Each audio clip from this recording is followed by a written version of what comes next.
So a few bookkeeping things before we dive into the recap. First and foremost, Literally, in this case, what books are you keeping? yeah, well, that's item number two. First and foremost, I just wanted to say, I'm sure you can already hear it, but all week I have been fighting something. I don't think it's coronavirus, but if it That's is, very good unlikely. luck to me.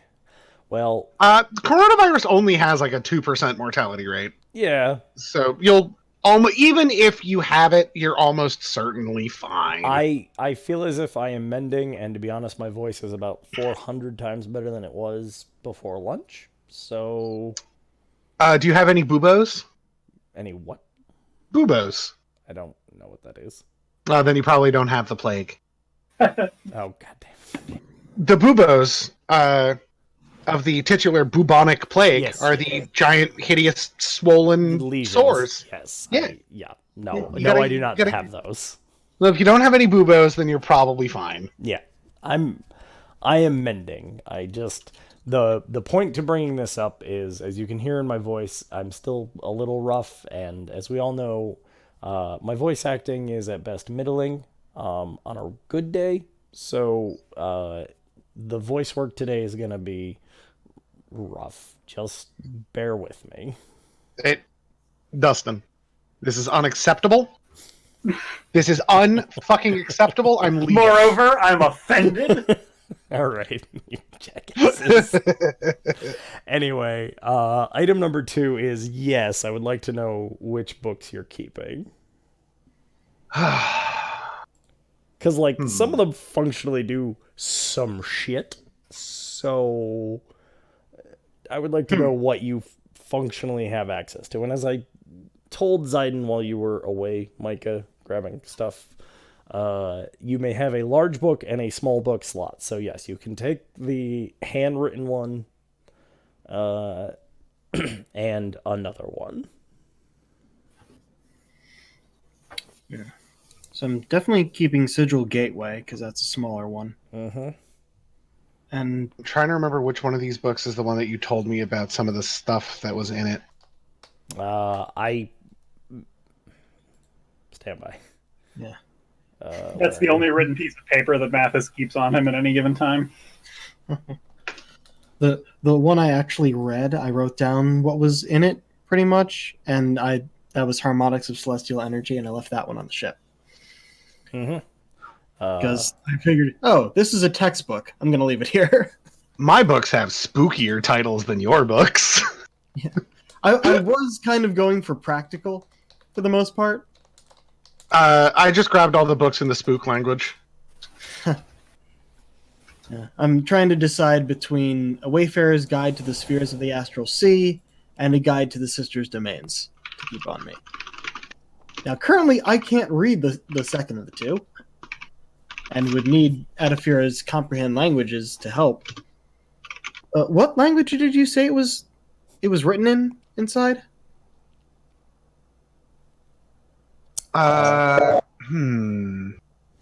Dustin?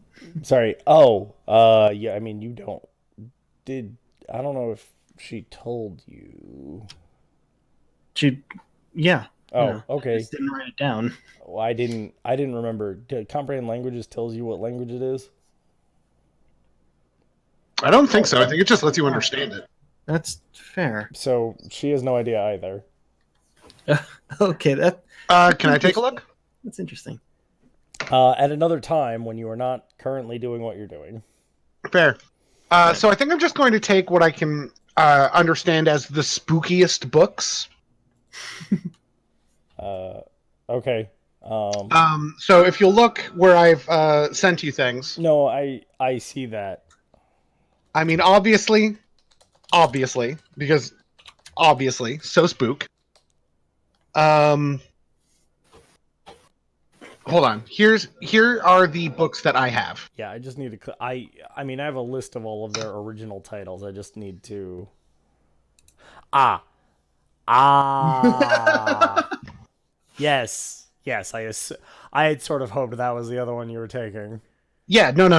I already read one of them, so I don't really need to take that one. Okay. But I am obviously, like, Dustin, you know I'm going to go out of my way to make this as unfortunate as possible. So I'm going to take that one. And in Heretofore known as Untitled. Also, the last one is completely accurate. That would probably be really useful for me to bring, huh? I mean, that is not. I mean, conditionally speaking, it's not really in your immediate hands. Yeah. I mean, just considering where we are, I feel like that would be the most useful book for me to have taken. I'm editing. But, I mean, the one on... I don't know if you guys have them in a large collective in your cabin, or if you each sort of... Oh, no. My books are squirreled away safe and I sound. assumed yours were squirreled away, but I don't know if everybody else's were in sort of a large collective, then yeah, you could have tentatively taken that one. But I feel like you need to tell other people if you did. God, that one would be so useful, but it's like not nearly as spooky as some of these other ones. Like the one on top, or the second one. Y'all are talking code. And those ones are just so much more spooky. So I guess the real question is whether or not I'm going to allow myself to metagame and have taken the most obviously useful book.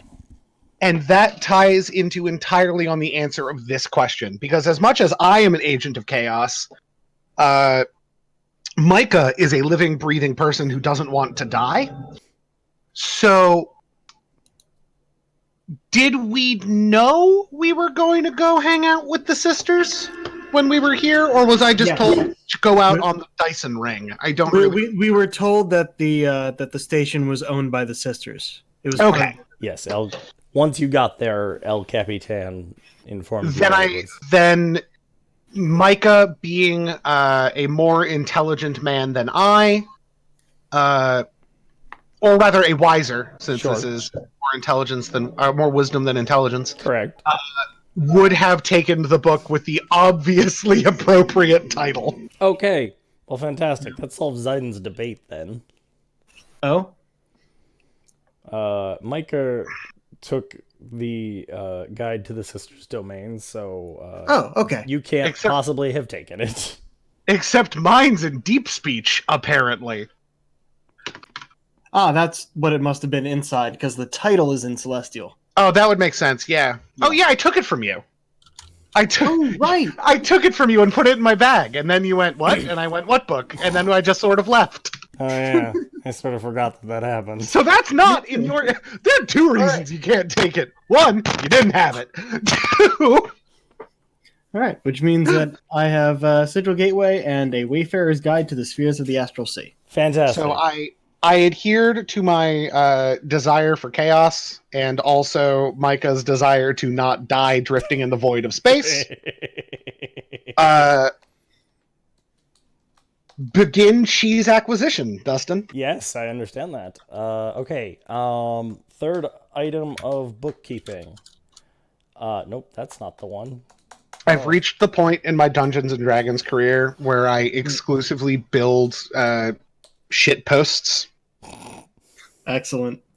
Wait, if the books were the second item of bookkeeping, what was the first one? Just that I have a nasty cold, and so you need to bear with my voice today. Like I'm playing in another game right now, where I'm playing a conspiracy theorist cleric of Saint Cuthbert, who's a Kalishtar. So the fact that he doesn't have normal dreams, is just adding into all the conspiracy theory shit in his head. Oh no. But he doesn't just try to weed out conspiracies. He finds conspiracies and then St. Cuthbert's them. All right. Anyway, third item of bookkeeping. I need to retcon something from the previous session. I don't think it drastically changes anything that happened. Even though I'm sure you're all going to have sarcastic and flippant responses now that I've said that. I've never been sarcastic once in my life, Dustin. Anyway, How fucking dare you? I misspoke in the heat of DMing. The chair in the station and the chair on the ship, I said they were set with a large topaz. They are set with a large garnet. Okay. If anyone is keeping exacting notes, you might want to update them. Otherwise, People take notes. I have been taking notes. I was going to but say at not, least one of you. Not that detailed, probably. I'm trying to see if I actually mentioned topaz anywhere. I don't think I did. Well, you should. Okay. Dustin, let me just send you the note that I have from when you told me what that one book I read did.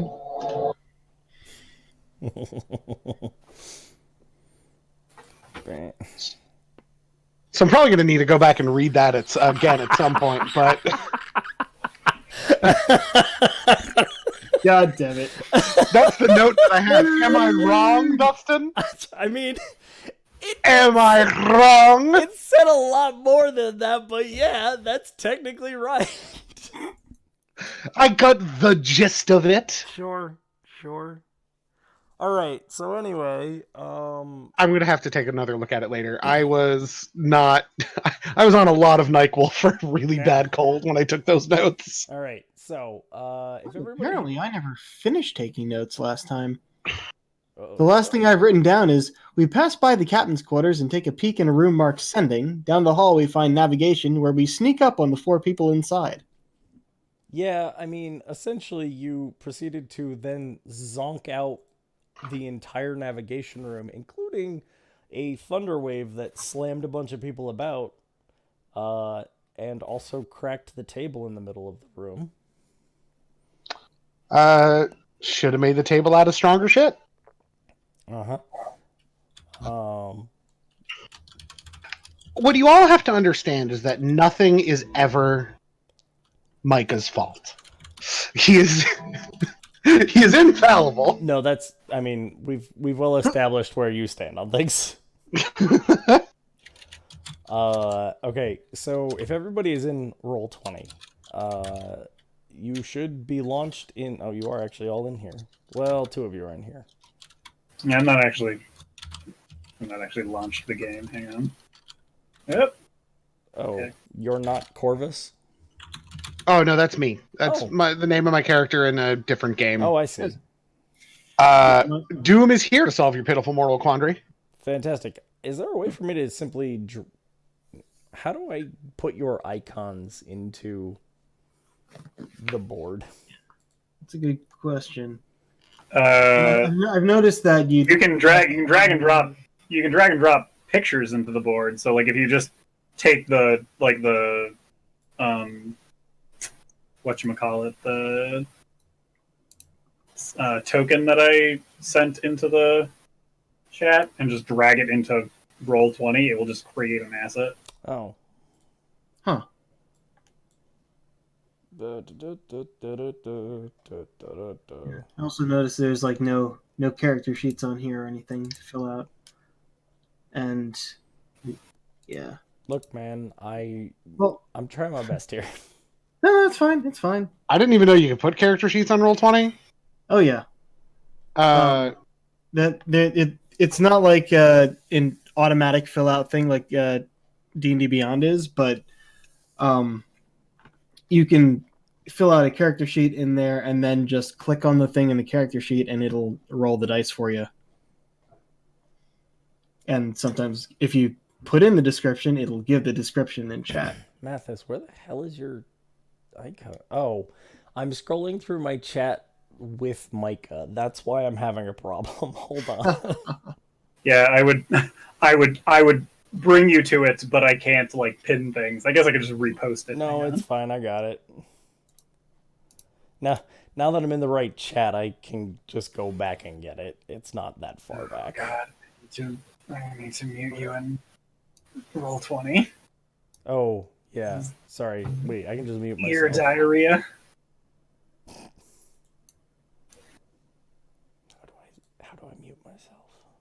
There should just, if you scroll over your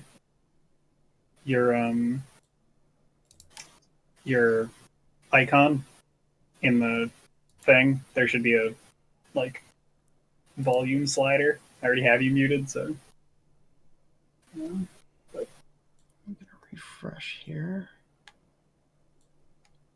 Interesting. Now how? Oh, I can make it names only. Dank.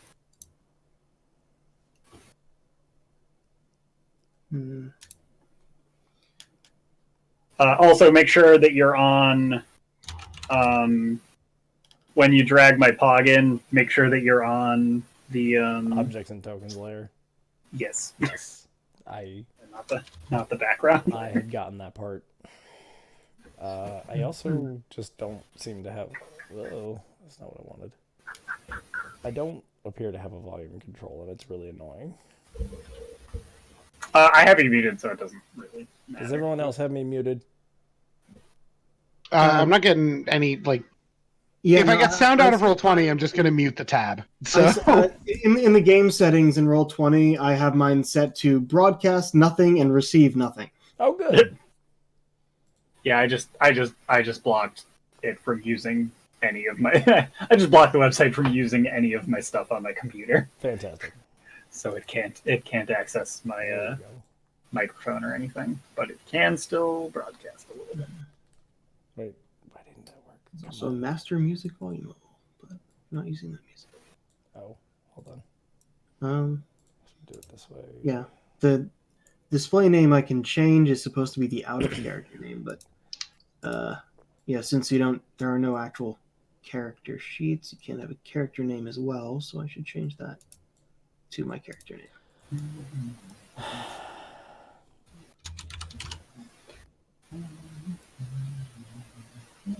And yeah, my current icon, I should change that to something else. It's my other character, which I'll be playing tomorrow. Finally, maybe, I don't know.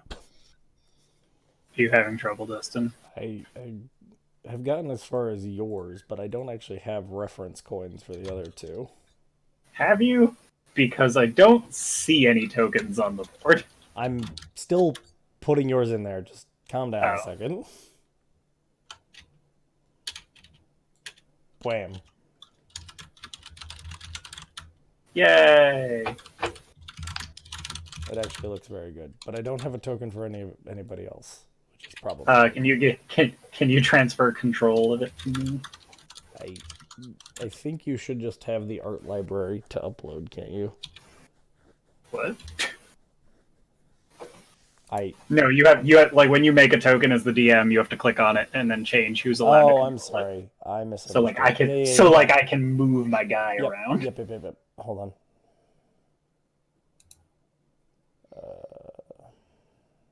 There's a way. Oh, there it is. Mm-hmm.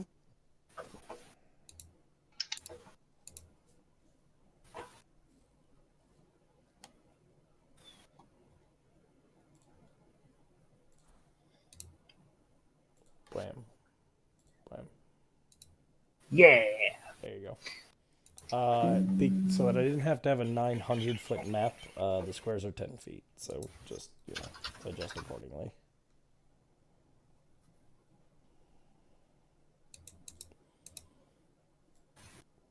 Does anybody else have little circular pog things that I can use?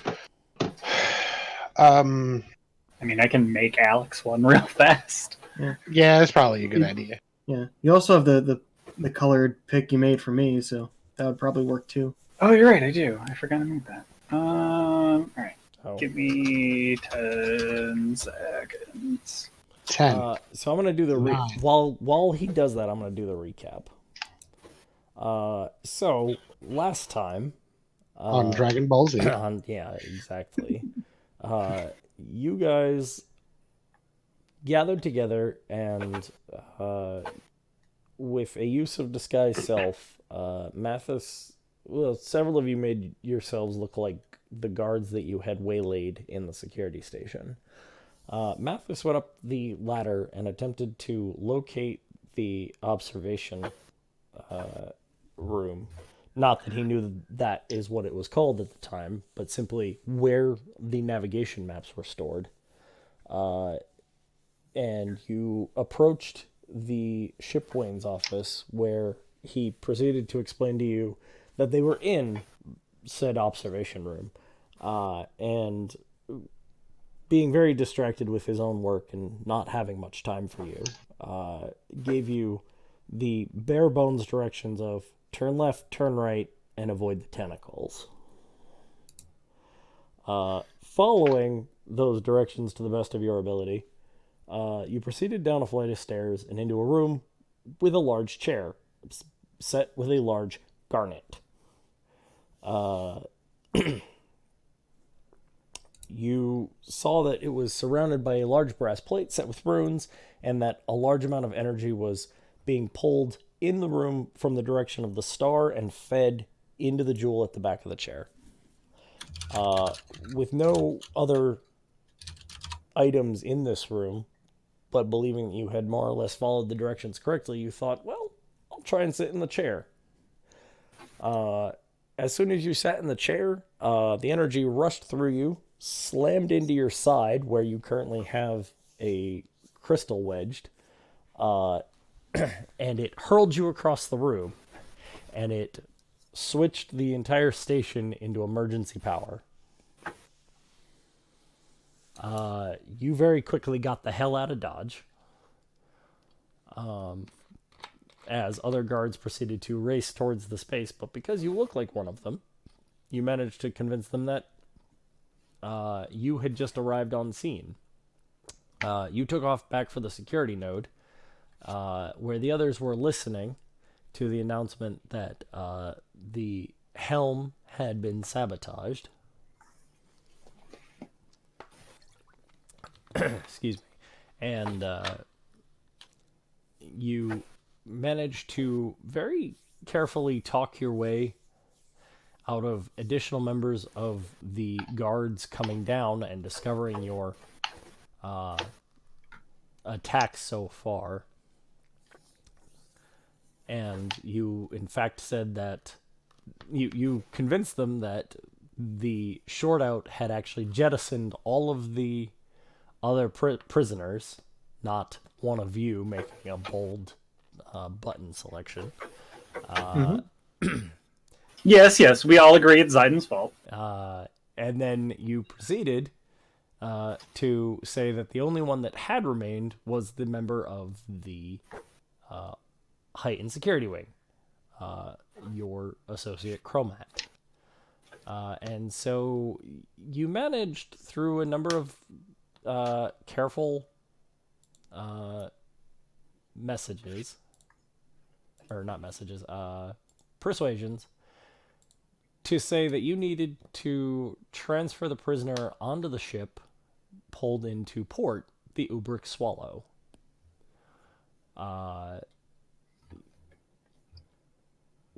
With this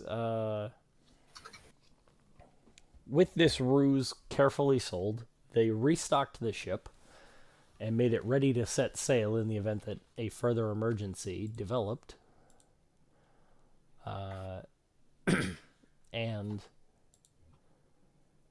you proceeded to move Chromat aboard. After being shown to the brig section of the ship, you very quickly dispatched the two guards there. One just being knocked out, and the other one having his skeleton torn out from the inside, and thusly renamed Jeremy. His skeleton was ready to hatch. That's certainly a phrase for it. You then snuck about through other parts of the ship. You first located the helm room, where your lizard folk guide, when you entered the ship, and a softly orange-skinned man were very quickly dispatched. The blue skin man knocked out, and the lizard folk just no more. I mean, practically atomized. Again, good does not mean nice. I understand.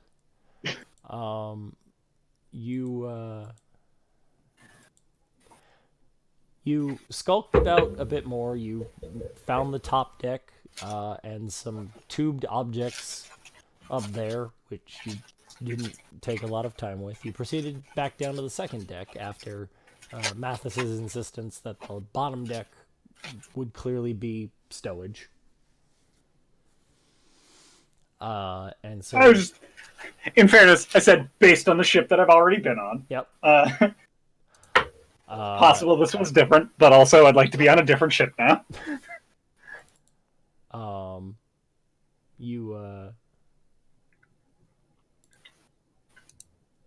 So you proceeded to the second deck, and you did find a section marked galley and a section marked captain's quarters, which you quickly passed by. You did pass a large door labeled sending.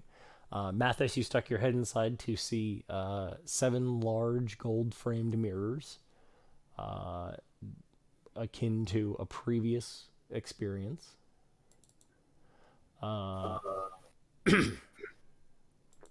And then you found navigation at the far end of this hallway, where you proceeded to dispatch everybody. But in the process, you did thunder blast the center of the room, and after much explosive confrontation, the captain stormed out of his chambers and attempted to flash step his way into your midst.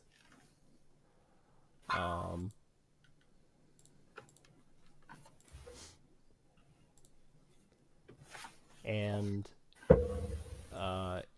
once he had done so and laid a few attacks into your friend Zyden, he did dispatch a message on his headband. Notably, while you were downstairs, you did also receive the message that there was a sister incoming. Mm-hmm.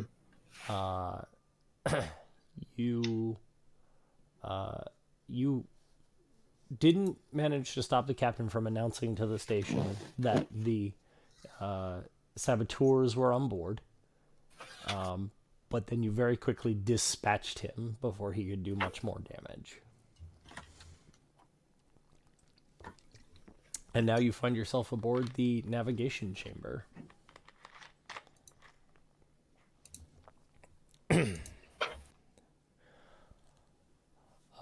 Almost immediately, Phira's pocket starts to go.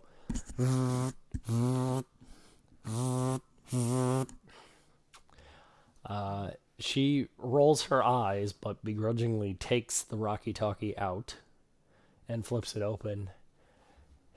Yes, Callie? And over the walkie-talkie, you proceed to hear, Oi, you lot! What are you doing? The crow's nest tells me they all scurrying about like stabbed rats now. It's a long story. I have mostly found that when you stab a rat, it ceases to crawl. Well, you're better about stabbing rats than some of my own crew.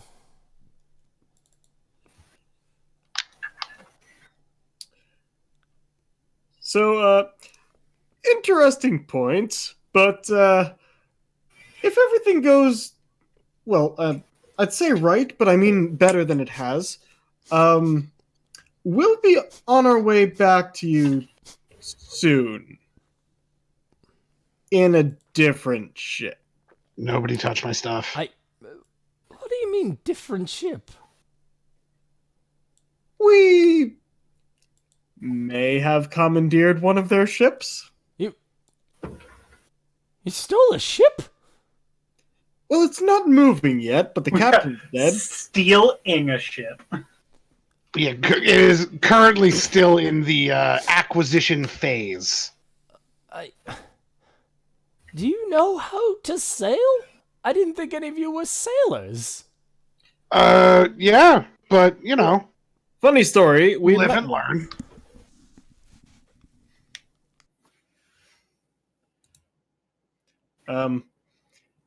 Yeah, we ended up meeting a sailor here. What? Mathus, say hello. Wait, what? Can I hear this? Yeah. So you watched as Phira took out. Oh, is this the Rocky Talkie? Yeah, the Rocky Yes. Talkie has come out, okay. and you now hear a voice coming It's from pretty it, much speakerphone. which Gotcha. usually is a high registry pseudo Scottish accent when I can maintain it. I cannot. Are we? Wait. Is this happening like now, like where we left off last session? Yes. Okay, because we didn't beat that guy that teleported in to beat the crap out of us. I don't think. Yes, did we? you did. Yeah, we did. Oh, okay. Yes. That's captain, where we ended. The captain is dead, Oh, gotcha. Yeah, we killed the crap out of him. and that is Okay. where we concluded. I must have missed that part. So now, there has been a ringy ring, and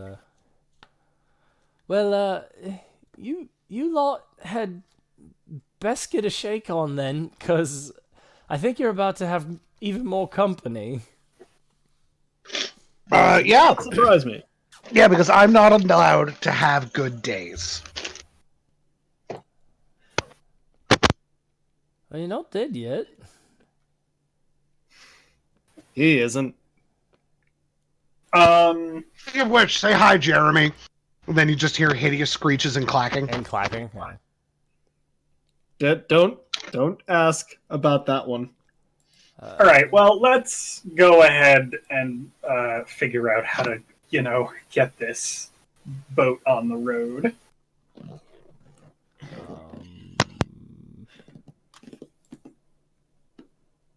Crap. Why is this not working? So is the table the charts?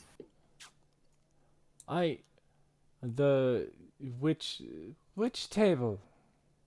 Like, if I remember correctly, the table in here had like a big representation. Of, I thought you were asking. I thought you were asking Callie. That was Are you in or that out was of both. character? That was both a question to the DM and a question to anyone in the party who might know. Take it as in game, take it as out of game. What are my eyes telling me about this room? Your eyes did tell you that there was something in a sort of three-dimensional display on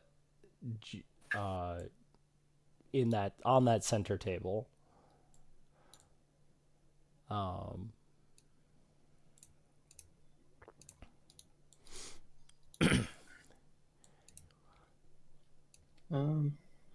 Also, can I have control of my token here? I gave it to you. Make sure that you are on the arrow and not the pan tool. Okay, yep, that was the problem. There we go. Just going all over the place. Zip zap zoop. All right. I'm gonna take your toys away if you don't follow. Are you giving me a hug?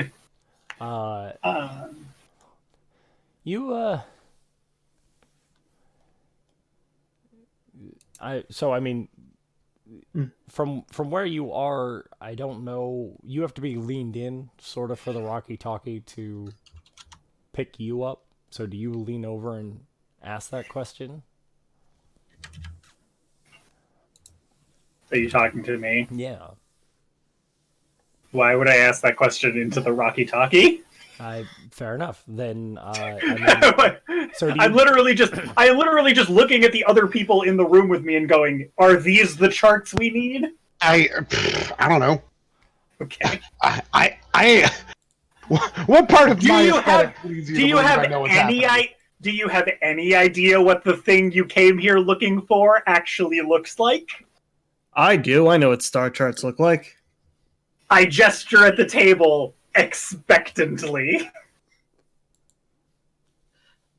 And by I mean Zyden. Zyden does. Sure. I don't as a player. I gesture at the DM expectantly. Well, so when you go to look yeah. at the table, you do see that several of the panels, it has segmented, semi-translucent or heavily opaque tiles that run across it, and several of them appear to have light underneath. Some of the ones closest to the wheel are cracked and dim. Zyden, from your side of the table over there, you don't see much of anything. But Mathus, when you approach your side of the table, you do see several buttons inlaid in a sort of canted row along the side of the table.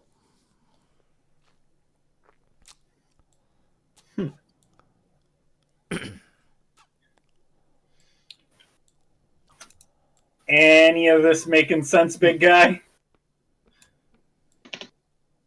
It's funny because you're a Goliath now. Right. Yes. If I can't see much from over there, I'm gonna just be walking around here trying to investigate. So once he points them out to you, you round the table and you see all of these buttons. Do I know any of this? Should I roll an investigation check or something? You can give me an Arcana check. Ah. Also, since we have, I don't know, I still have my dice in front of me here. So, that is where's Arcana? Oh, 20.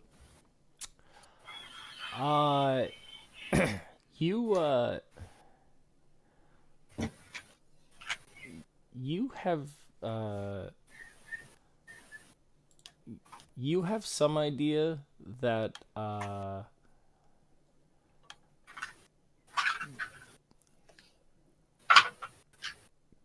clearly the buttons have an impact on the projections on the table,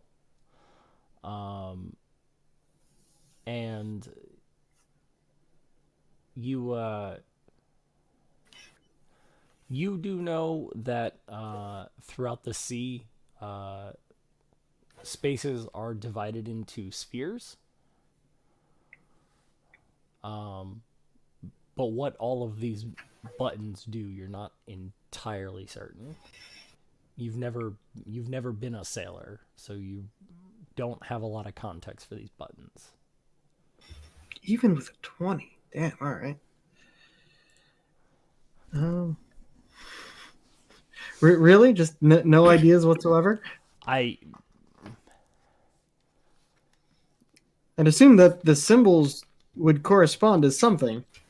Can I make a like some kind of check using my knowledge of regular ships to see if any of this stuff carries over knowledge-wise? Unfortunately, for how this council functions, unless you functionally know what those buttons do, they don't translate directly. I don't mean specifically the buttons, but just looking at like the navigation table and seeing if there's do I see like increments that look like they are like latitude and longitude and and altitude? Give me an investigation check. Investigation. That's going to be a 14. You do see along the edges of the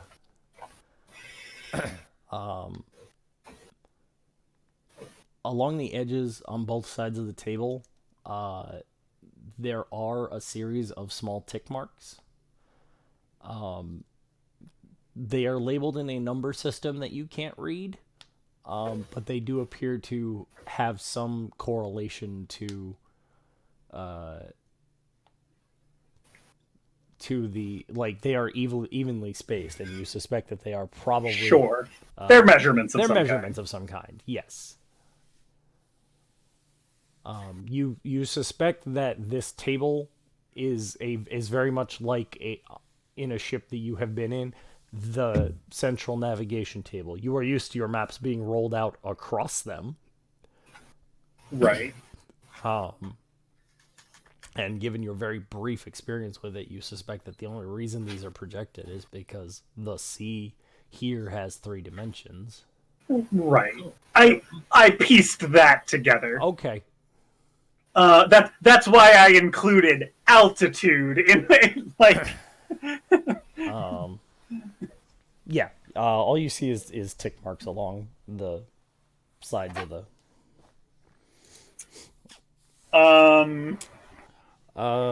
So you two are investigating. Mycah, give me an investigation check, or perception check, rather. Excuse me. Can do that too. Right. Investigation, you say? Yes. No, not I'm perception. real- Perception. Sorry. Perception. That's fine. I'm very good at that. That is going to be, as soon as I load up my fucking thing, that's going to be a 27. Yeah. You hear the pang pang pang of boots running along a metallic surface from somewhere behind you. Chromat, you know what any of this does? Hey, we got company coming. Yeah, I figured. Can we close the door? There is a door to be closed, right? I'm going to go see if I can figure out how to close the door and lock it. Which door? The one that leads in. There should only be one door. I'm looking at the chart. I see one available door. Oh, okay. So the door to navigation, you mean? Whoop, that's Yeah, going the on. door to the room we are currently in. Yes. No, I want to go barricade That the door. latrine. Yeah. Okay. So you walk over, and there are 3 buttons set into the side of the wall next to the door. All right, cool. I flip a coin, Well, so that you and know. then I hit the middle button. Okay. So the middle button, you press it, and the door rolls closed. Yeah! I would also point out that we manually opened this door before, so manually closing it seems like it would be possible. Cool. Well, you touched a panel. That's fair, I guess. And the door rolled open. So I know on one of the doors there was a little screw thing that I had to turn. that was back on the station.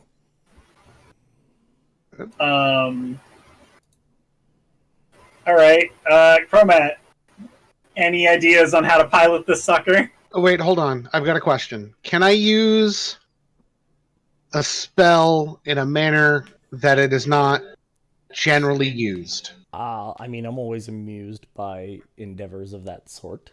So I have no idea if the door's locked or not. Sure. And we just sort of opened it before, so I'm pretty certain I've got like 1 or 2 first level spell slots still open. I'd like to cast Entangle Sure. on the door just to like gum it up. I know it's Fair enough. I can accept that.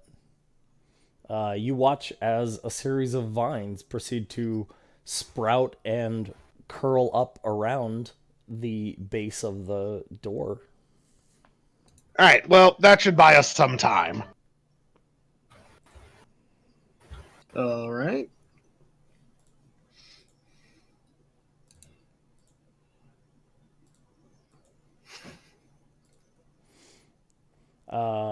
Okay.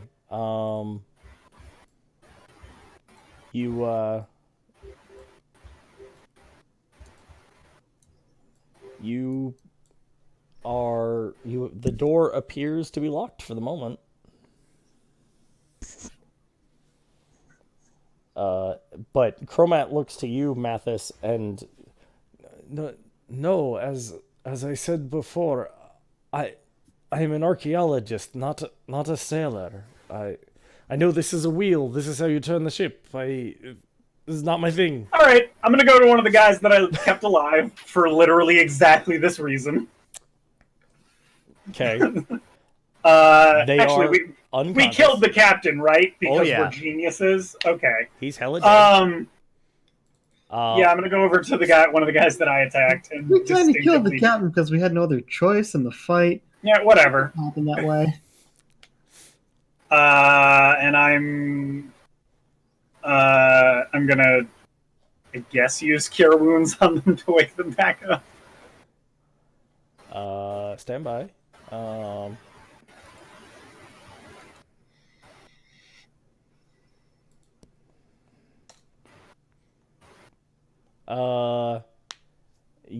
Yeah. Are you grabbing the Kenku towards the front, or there was a? I believe there was one basically standing next to the table who I took out. that was a tiefling. I will grab that tiefling since they were standing next to the table. Hey. He immediately goes and tries to grab for his sword, which I'm assuming you did not leave on him. Yeah, I would. Yeah, we're not going to leave him armed if we're waking him back up. Yeah. Hey, real quick, before you do anything dumb, if you fuck with us, I'll make your skeleton hatch. Wave, Jeremy. Jeremy waves. Roll me an intimidation check. Oh, tell me I get advantage for that, though. Come on.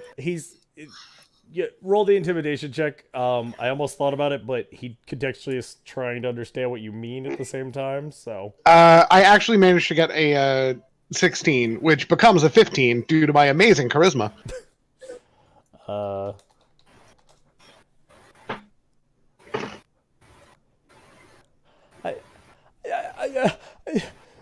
What do you want?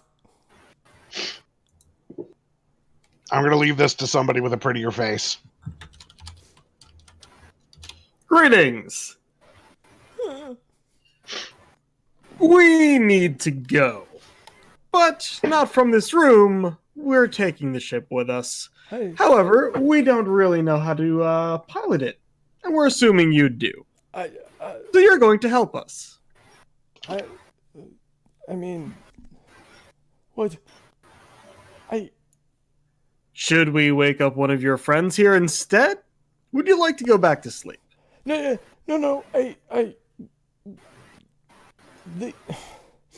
He looks over and sees the dead captain and points to the man by the wheel that you turned inside out. That was the navigator. Well, now the navigator is Jeremy. Look, we can navigate, but we need to pilot the ship. I know the stars. Can we? Listen, I'm not here to tell you what navigation charts do, but if you could navigate on your own, I feel like you wouldn't be here for navigation charts. I can navigate, but I need the charts in order to navigate because we're unfamiliar with this part of space. The navigation table. How do we work it? Well, I'm guessing he's about to tell us that Mycah broke it. He's not looking enough at the table. Oh. Okay. If you press the if you press that button there, it will give you a map of the sphere. That's what we're looking for. Which button was that? He points to the second one in. The one that looks like a curved diamond? Yeah. All right. Okay. Second from the left. You got that? I ask whoever's closest to it. Apparently I press the curvy diamond. Okay. What sputters and coughs into existence is roughly half of what looks to be a large sphere. And in the back half of it, you see a series of little lights winking into being. That's something. They have a series of labels over each one that Zyden, only you can properly read. I figured as much. They're in Celestial? Yes. Okay. There also, at this point, comes a slamming sound on the door behind you. Nobody here. Go away. Just in case you want to put Jeremy on the field. I'm working on it. Oh yeah, no, we need a recognizable Jeremy. I also would really love to have a Aasimar token. Mm-hmm. Okay. And a half-elf token, please. Half-elf bard, for that matter. If I get to be preferential. Oh, are we playing it that she's still here with us? Yes. Oh, of course.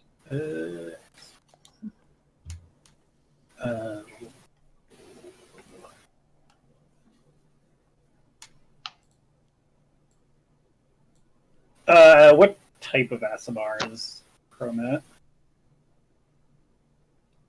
I think just a basic Aasimar. Yes, he's Just, fire eyes. Which So, doesn't matter for this doesn't particular matter, purpose yeah. at the moment.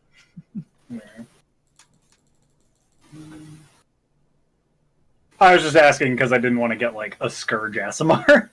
no, Oh. he's not. No. Or Also, like a Fallen Aasimar.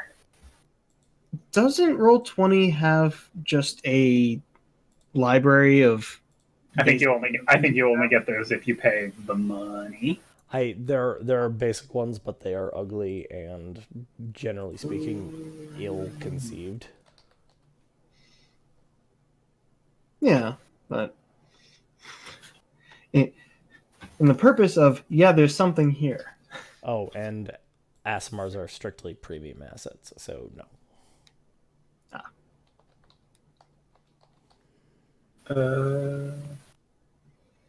Because it's actually their premium assets and arbitrary stuff from the web.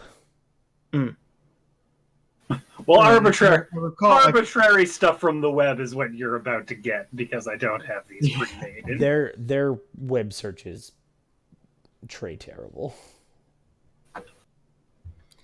Like, I typed in half-elf and I have a bunch of map tiles now. A bunch of what? Map tiles. I don't know how it's even associating these things. Anyway, we're gonna focus. So there is now slamming at the door, and you have like half a sphere. At which point, the tiefling that you are holding, what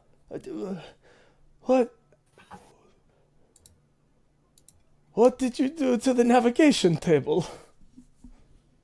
Navigation table. The bigger question is, what am I going to do to you if we don't get this boat moving? Ship. Okay. Well, the steerage is there. If you want to go, we can go. Go is good. Yep. What is the protocol for go? Like, we can tell how to turn. There's a wheel, but where's the acceleration? Well, that's those are your jib lines. Those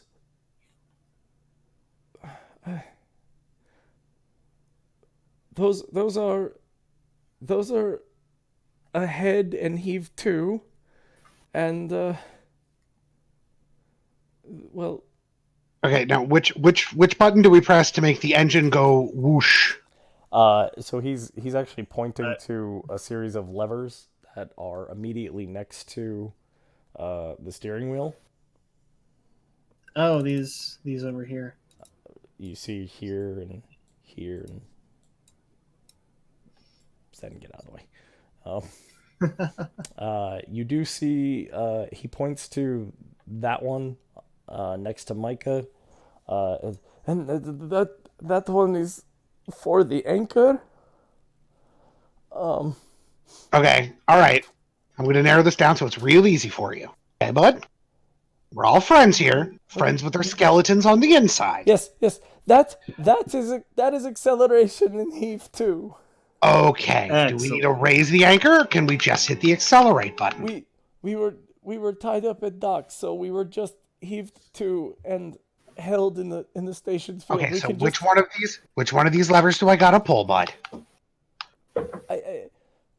Okay, so Mathus, you do know that he said jib lines, which you know that, and he pointed to that one. And you are functionally aware of the fact that listen. Tim understand what he is saying. I get that Mathus would understand what he is saying. yes. So you need to unfurl the sails. Yes. And then you can not be tied up to the dock, ideally, but correct. Oh, here's an important question. Yes. Cool. So outside of here is the Astral Sea, right? And there were some cells we pressed earlier, and then everybody sort of got launched into space. Oh. Okay. Can I do that for the rest of the boat? Ship. Probably not. Well, the jump sphere does have a detonation key on it. Cool. And what will that do? Well, it overloads. It sounds like it would detonate it. It overloads the helm and then blows up the ship. Oh, that's good to know. Let's not do that. You're not the fun police. Alright, let's not do that yet. There you go. You're getting the language.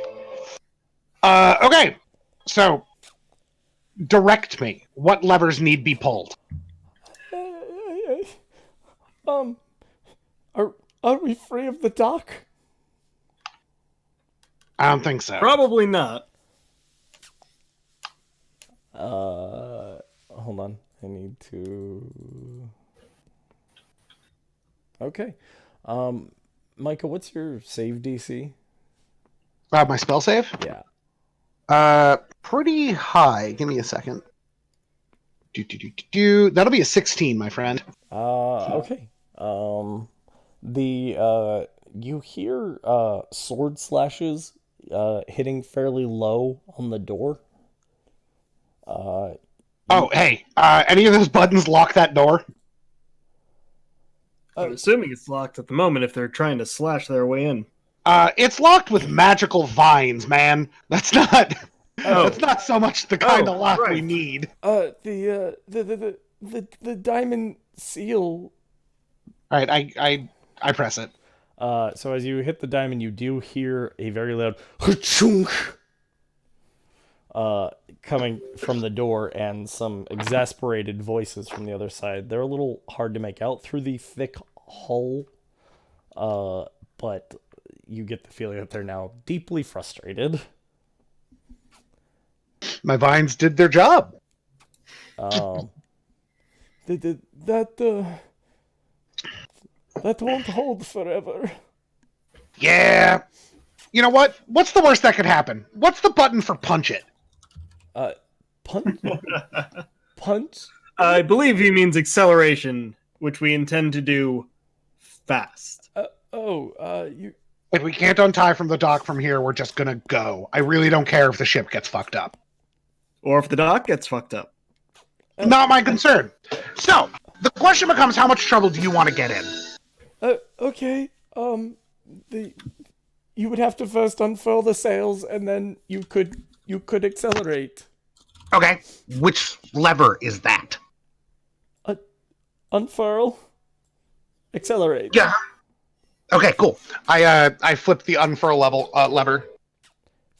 Fantastic. Hold on a second. So. Whoop.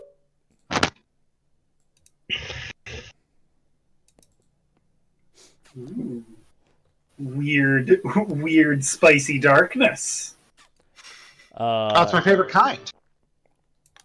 So, you. Hexagonal spicy darkness. Yeah. So, important And it's not notes. drawn with lines. You are the Ubric Swallow. Here. Hexes. Oh wait, hang on. I need to keep zooming out. Oh, yeah.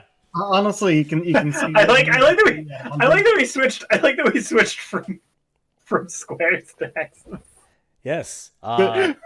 Each hex is Squares are for people. Hexes are for space. Space is hexagonal, as we all know. Yes. Each hex is 150 feet. And you all now have this. Hold on a moment. All right, Dustin, I have a question. It's probably a kind of stupid question, but I have to ask. Uh-huh. Why did you draw the sun with a line tool? Yeah, I wasn't. Because the circle tool will not let me do a half circle unless I draw the full map, and the idea is that the sun is too big, it expands beyond the edges of the map. You couldn't make a circle and then just drag it down off of the map? Rick. Sorry. Rick. This is not a hill worth dying on. Like I said, probably a Let's stupid question. move along. The answer is no. You have to be able to draw the full circle. It makes you stop at the border of the map. There were a lot of solutions to this problem. We don't need to go into them. Let's just get on with D&D. I told you all. I don't with the roll 20. Dustin. I for one really appreciate that we have like actual boards. I don't care that they look like they were drawn by a fourth grader. Good. Because if I drew them, because if I drew them, they would look like they were drawn by a kindergartner with chronic epilepsy. So, Fair enough. don't worry about it. The effort is more than appreciated. It really We're just a bunch of assholes who never stop ribbing. Oh, I know. Consequently, though, in the future, if you do want me to make you assets, all you have to do is ask. I like being able to just make my stuff. But you do gain this. We have a ship. Cool. I can't wait to see what damage your ship is going to take taking off without being unmoored. Hopefully, only the ropes will break. Better yet, the dock will break. I kind of want the whole Dyson ring to explode, but that's just me.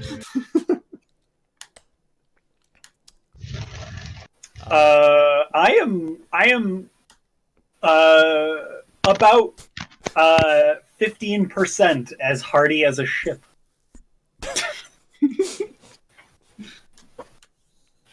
I mean, you also don't have hardness.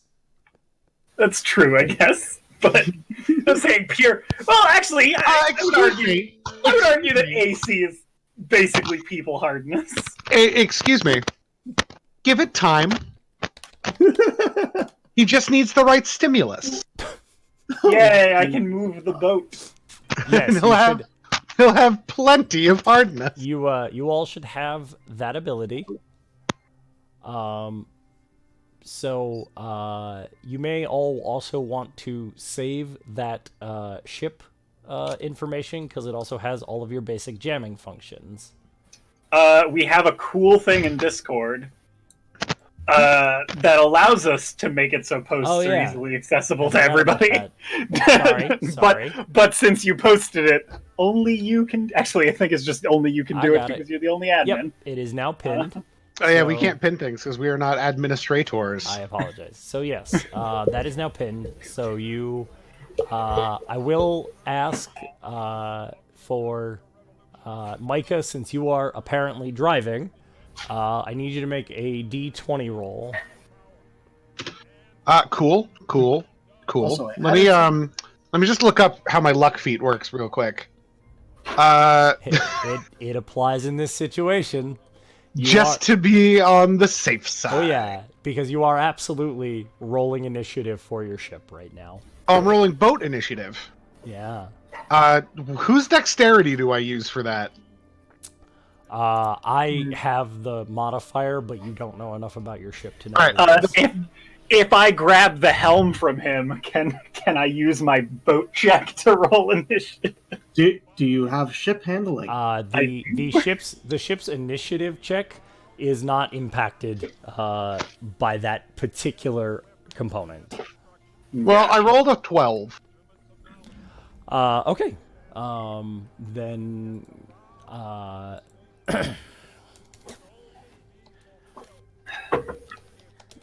Spend all your luck points and just roll a fuck ton of dice. You might want to hold on to this. No, I think he's already down one, so. So yeah, that is them. I also now need you to make a ship handling check, which is just a wisdom check in your case, or a wisdom without proficiency. So just roll a d20 and add your wisdom modifier.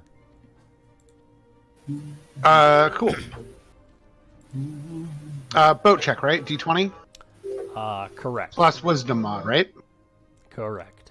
That's going to be a 17. Okay. I rolled another 12. You manage to follow the directions, and you slot that first lever forward, and the sails of the ship unfurl. Now, if you would like, you can then thrust the next lever forward to begin acceleration.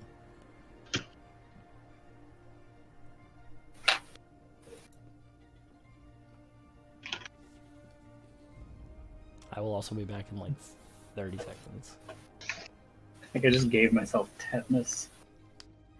What? I just got a tetanus shot. I should probably get my tetanus booster. Too bad.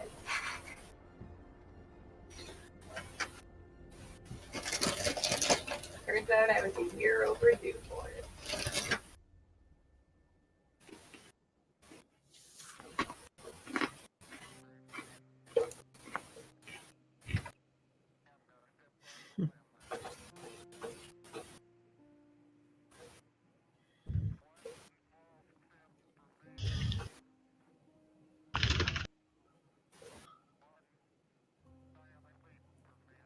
Well, apparently it's pretty difficult to... No, maybe not that difficult, but just to turn. It's a DC 12 plus momentum -1.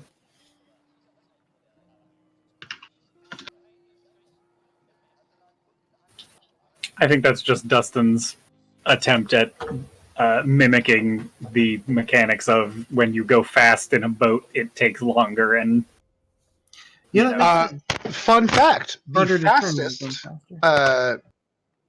the absolute fastest that a super tanker has turned 180 degrees is 24 hours.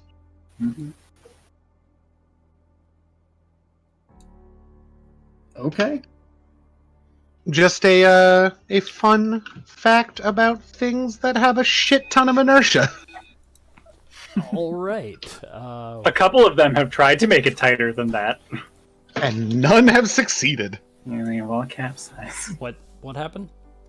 Oh, we were talking about the difficulty of turning the ship, and being the endless well of useless facts that I am, I mentioned how the world record speed at which a super tanker has turned 180 degrees is 24 hours.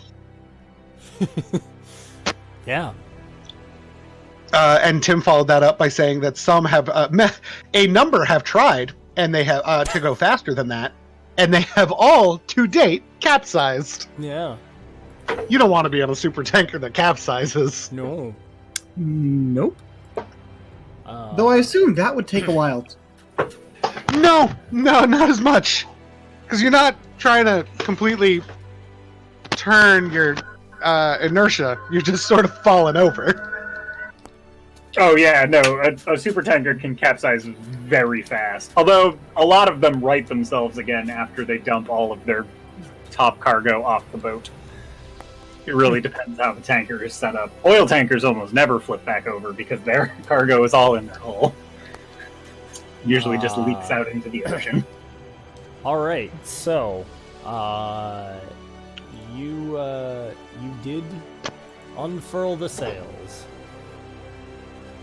So, are you then accelerating forward? Yes. I'm hitting the go juice. Fantastic. I need a ship handling check from you. Anytime the guy with ship handling wants to take over for this, more than happy to turn over that particular role. You've already said you're hitting the go juice. You at least have to make this check. 19. Yeah. You managed to easily follow that direction, and there is you managed to glide it forward by a hex. Your momentum now is 1 hex per turn. You do hear, as you pull from the dock, a ripping, rending sound from deeper in the ship. Fucked up our anchor system. Oh no, our sky boat. Oh no, our space boat is going to sink. I'm assuming it'd be too difficult to tell if it ripped from the ship or from outside the ship. He said the sound came from deep within the ship. Well, it came And from since the dock it came is from generally- behind you in the ship. Yeah, the entire ship is behind us, pretty much. Correct. And as to your question, by the way, you do hear the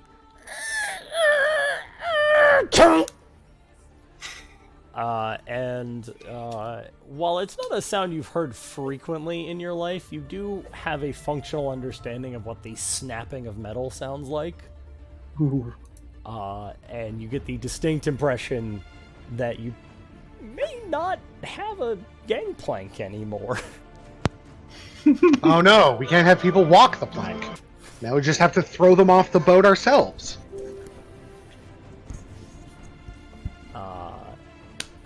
So, that is your momentum off and going.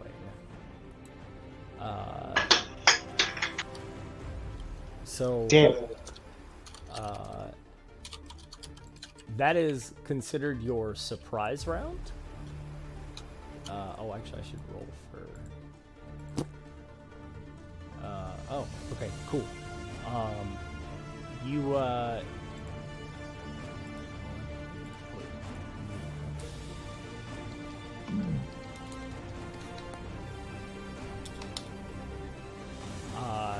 you then hear a sort of what at first you think is a scratching noise, but then you realize that it's almost shriller than that, and you do glance back over your shoulder, and you see a red spot appearing in the door. Oh no. That's probably not good. But it does. Wait. Hold on. Are they trying to heat up the door to get through? That You certainly see a red spot forming in the door. frostbite. Okay. Sure. So we pass back through initiative back to the crew's turn. So you may cast Frostbite as your action. Yeah, it's a con save. It's a door. It fails. Yeah. I'm just trying to counteract the No, heat that I- I'm trying to cut through with. The save is. Hold Hold on. I need you to roll an Arcana check. All right. Arcana.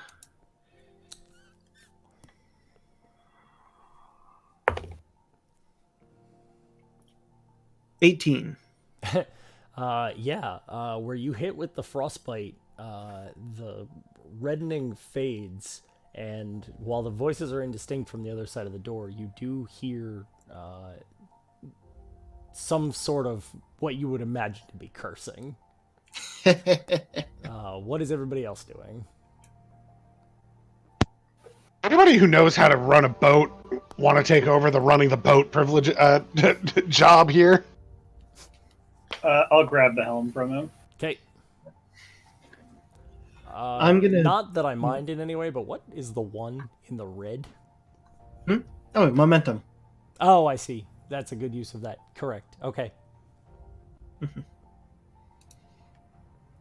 What? Where? What? If you click on the boat. If you click on the boat, it pops up with a max health, a hardness, and apparently a momentum counter, which I think is a good use of that. Yeah, weirdly, if you make that counter 1 out of 1 in the actual editor, it will show up without having to actually. It'll show as a bar. Yeah. Yeah. Like that. Neat. Mhm. Okay. So what are you lot doing? I'm gonna take a look at the map that we have, I guess, half of showing. I'm gonna grab the walkie-talkie. Yeah. Hey, yeah, we got a boat. It's moving. We're probably getting chased, and there are definitely people on this boat with us that I don't want to be on this boat with us. So we're gonna come to you. And what exactly do you think I'm gonna do?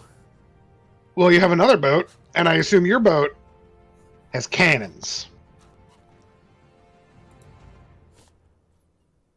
It's a bold assumption of you to think I have any ammo. Honestly, no. It's not that bold of an assumption. It is when I didn't. Fine. When Why I would you barely not have ammo for them? Okay, new plan, right?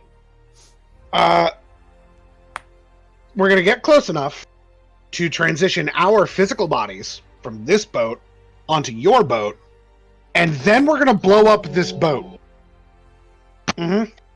Mycah, all right. Good plan. Missing one step. Why Find though? a way to get these kill everybody charts on the boat? that I am looking at here off of this boat with us. Can we not just take them? What I'm currently looking at and gesturing to. How is many people do the we think are hologram on? table. Like, how many people do we think are on the boat? Because like these guys aren't exactly super threatening. That is fair, but we also caught them all off guard at first. We have a choke point. I'm kind of willing to sort of take my chances with that. All right, whatever. Let me put it this way. We're gonna have to go through that door to get off the boat. This room having windows? There is a big front window. Yeah, that we can see. How far up is that window from a surface? Not even 5 feet. It's almost. We don't have to go through that door at all. I'd comment about how difficult the window would be to break, but seeing as we've already broken quite a few things, right, Phira? I will point out that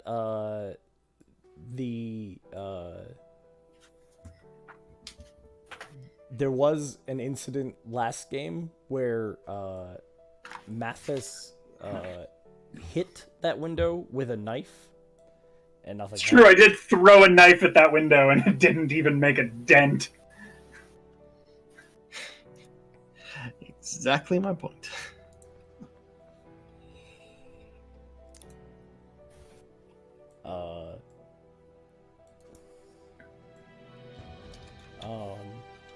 Are you still holding the guy, by the way?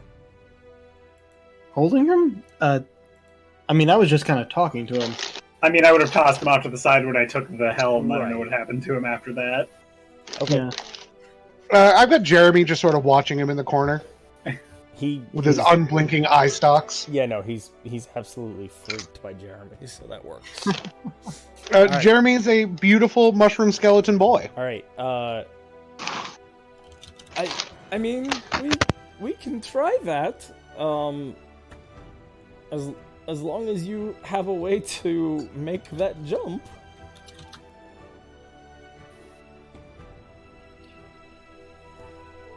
What actions are? Zyden, you've already made your action. Well, my action was to look at the charts, and I didn't get a result from that. Well, you frostbit the door. You can look at. The Oh, charts right, next turn. right. Funny, I have never used frostbite as an attack We're gonna yet. have to. You need those star charts, right? We're gonna have to queue up with you eventually anyway. Hey, if you're gonna bring me charts, I'm not gonna say no. All right, cool. I feel like we're probably gonna get chased by other boats, and crashing this boat into those boats and blowing all the boats up seems like a good way to get rid of all of our boat problems.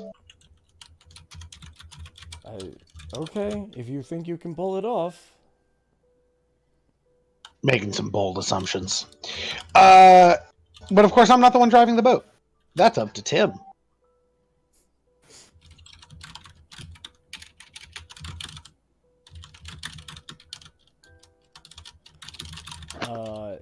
So Zyden, or not Zyden, Mathus. Yes. You have, if you're taking boat action, what are you doing? So where precisely are we going? You know that this blue thing at the far side here is the planetoid that your original ship hid behind. Or you don't? Okay. Yo, I'm gonna. Yeah. I don't know Scale shit, that back. Dustin. You Wait, don't know shit. Can we see the planetoid through the window? You can, yes. I'll point it out. That's where we're headed. See that floating rock? Okay, I'm gonna make a boat check to sail the boat. Wait, why are we going to that place? What? That's where the solar sapphire is hid behind. Oh, right. Okay. Make a. I assume you're just going as the crow flies. Is there a reason to not just go straight? Nope. I just needed to know what action you were taking, so I need an acceleration check. I'm taking a go. Zoom, go fast. Ship handling check, which is wisdom plus your proficiency, because you do have watercraft, which translates well enough. Cool beans. And you said it's a wisdom-based Yes. tool check or vehicle check. That is going to be a 14 plus 6, so a 20. Amply done. So your momentum moves up to 2.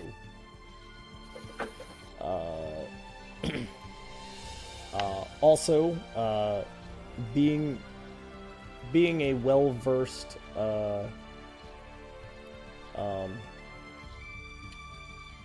I actually overshot it this first. Is there a maximum momentum that this thing can Yes, go? you will see that flank speed under the ship status. Mm-hmm. That is the fastest your ship can travel. And you being a piratey boy, know that for a few minutes you can maintain flank speed. It is a run, fight, or hide kind of thing. You don't. Yeah. It's not a let's do this all the time kind of. Yeah, you will wear out or even break the ship if you maintain it for long periods of time. But for short periods, you can move up to at max your flank. Flank speed is the fastest a ship can travel. Sure. I also miscounted. This hex here was actually the first one out of port, so you have gotten to here with your 2 additional hex moves. Okay. So, Mycah, what are you doing? I'm just watching the door, I guess. Okay. because I mean, there's not a whole lot for me to contribute right now.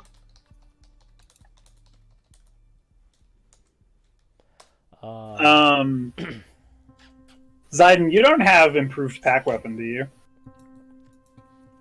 I don't think so.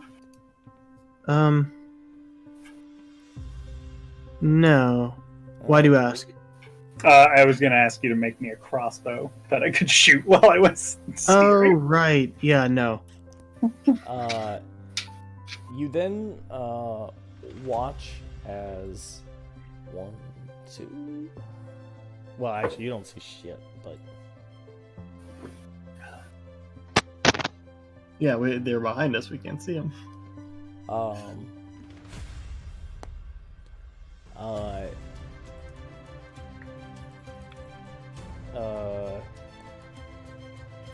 You do, as you're sailing along,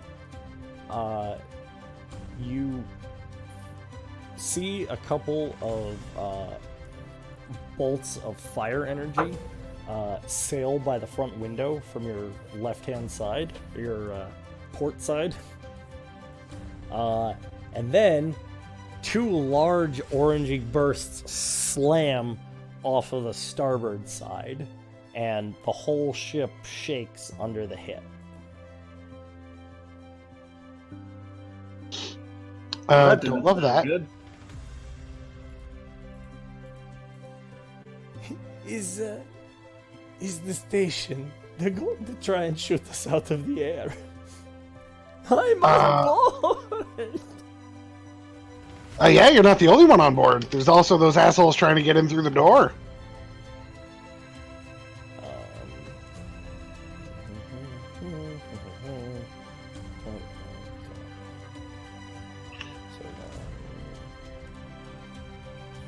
Seems like you picked the wrong group to work for.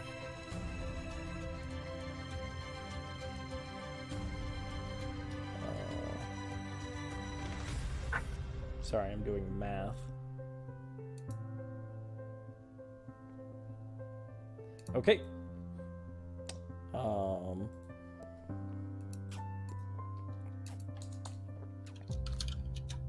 So,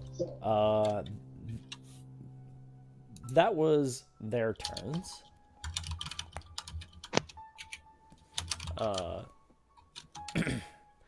So while this is all going on, Phira moves basically up to the Just one quick question for you, for that. Yeah. Are rounds the same length for ship combat as they are for combat?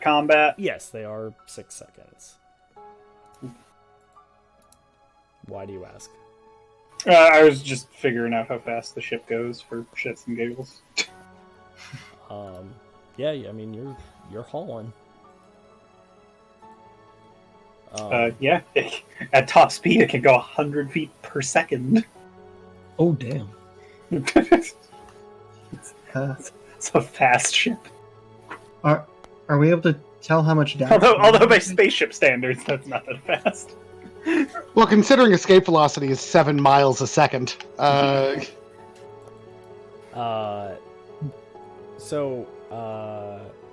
Also, things are to a relative scale. As you have heard me comment, it's the one thing that sort of struggles in this format, but that's okay. Well, you specifically said the hexes are 150 feet. That's entirely what I'm basing it off of. And that's fair. It's 4 hexes in 6 seconds. That's 100 feet per second. Yeah.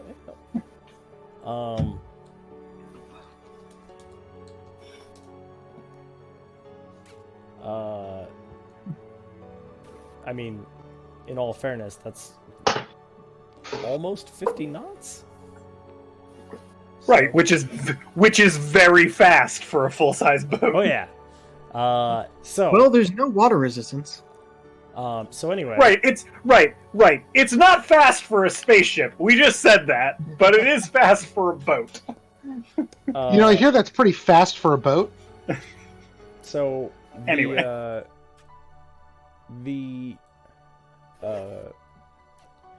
you now watch as 3 more dots of red heat appear in the door.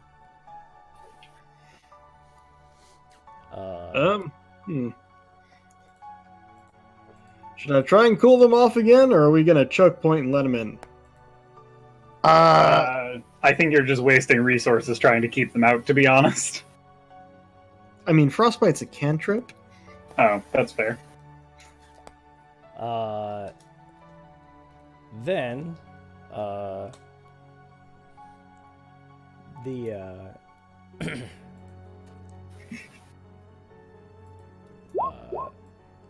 one, two. You actually see swing into view just at the corner of your window there, a small silver arrow-headed shape with two humanoids on it, and they swing around and they blast fiery energy at you. Those things are called sparrows. They suck. Oh dear. What are they? Just like little manned They're basically space motorcycles. spodercycles? That one proceeds to fire into you. One seems to fly somewhere above you, and the second one sort of slams into the side of your hull and crackles with flame. And now it is your turn. Quick question. Do we know how much damage the ship has taken? No, you do not. That's what I thought. Can I cast through windows? It depends on the nature of the spell. If it is... most of your line of sight things will try and penetrate through the window. Okay, because it's not like a beam or nothing. Saving throw spells that require line of sight, generally spells that require an attack roll, usually not. Cool. Is usually how it's rolled. Can but I it's see also entirely what part of the spodercycles are the engines? I know what you're gonna do. Give me an Arcana check. I'm moderately normal at those. Okay. Where the fuck did I put my... There it is. D20 plus 1! That's a 14! I mean, you don't functionally understand how astral ships work, but typically speaking, the go-go functions are towards the back. I bet they work a lot less good if they're filled with angry plants. Oh, I thought you were going to use. Not what I thought you were gonna do. I thought you were going to use heat metal. Same. You know what? That's also a good idea, but I think that's probably too big for me to use heat metal on. Yeah, but you could use it on just like the seat, or the steering controls. You know what? That's amazing. You know what? Dealer's choice on this one, Dustin. Do you want to see the engine get filled with angry plants? I'm going to tell you that there is a large conical shape at the front, and seeing the steering controls or seat is nearly impossible from it turned around and pointed at you. Fair.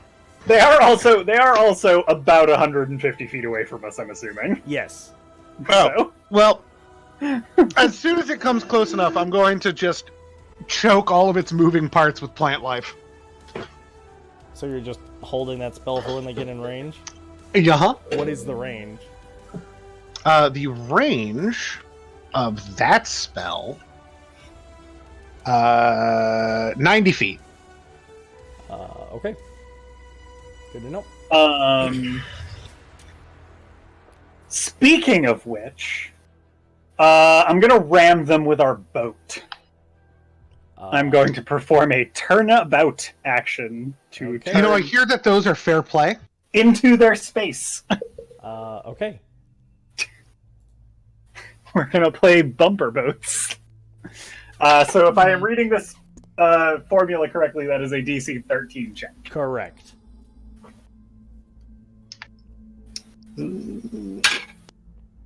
That is a 9 plus 6, 15. Yeah. You manage to spin the wheel, and you feel as the ship tips down, and because you have 2 squares of movement... Oh, that's true, I can get both of them. Fuck yeah! No. Well, Nope. Oh. You gotta read turning. Heave to... Oh, you decrease the ship, okay. Would you... What? Importantly, Okay. now... Oh, okay. Slow down moment. I need you to roll a d20. 17. Okay. So you turn the ship about, and you give it the beans to try and ram nose first into this thing, and you watch as the one driving gives a hard yank of his pedals, and appears to dip out of the way to the side. However, in the process of doing this, Mycah, it does move close enough. Yeah, that was really my goal more than anything, was to get him close enough so that Mycah can fuck him up. I'm going to fill plants. 20 foot. I have a 20 square foot amount of plants that are enough to restrain things. So I'd like to just all of the parts that are supposed to be moving. Oh, you know what? Yeah, I'm gonna try to restrain the just real fuck up the engine and see if I can't get them hurtling off into space. Okay. Like Darth Vader at the end of This A New Hope. What is these? What What's up? spell is this? I'm just using Entangle again, but like in ways it was never intended to be used. Okay. The best way to use I spells. just need to see something.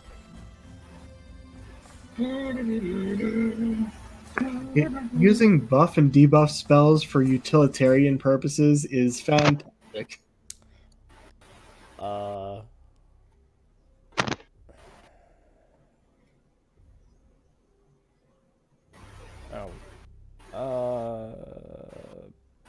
Fascinating.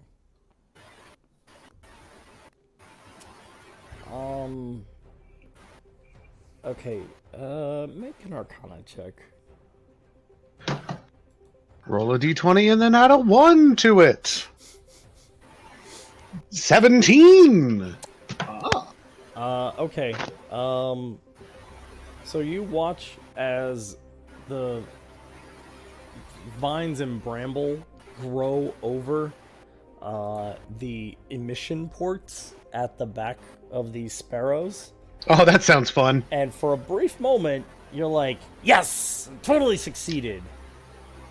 And then you watch as burning light energy bursts through the back of those chambers and just evaporates the vines coating it.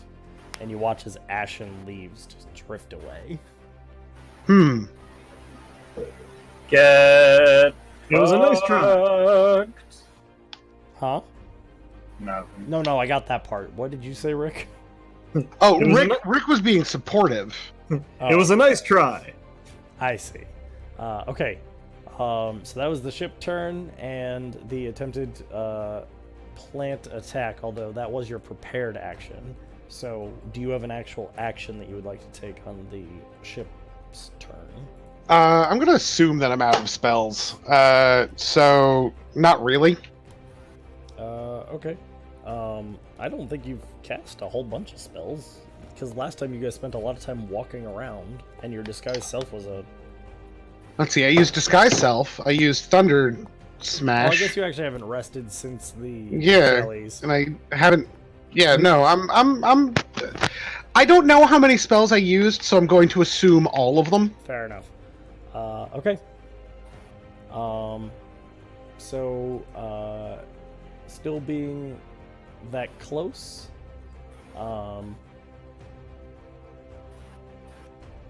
This one's going to drop back to here and go like that. This one just watched you attempt that last maneuver and is gonna... That's not what I meant to do.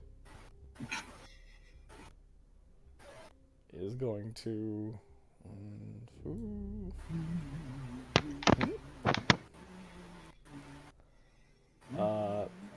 What the hell is that? Oh, that's the star.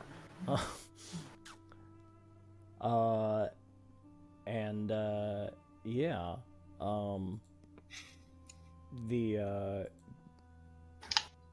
The station is actually going to take another couple of shots at you.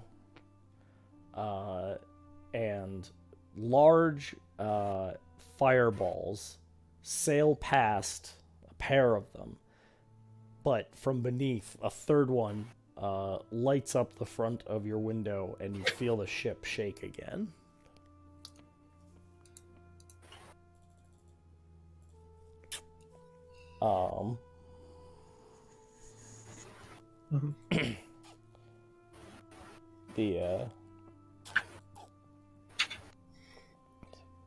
The marks on the inside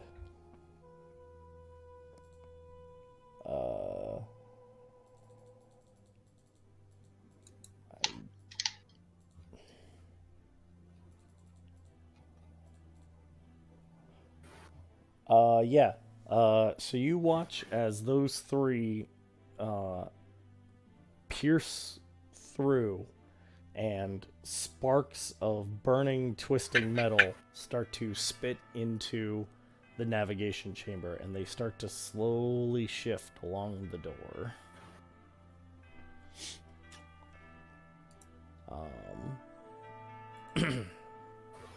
Then it's the sparrows are going to finish their turn with an attack.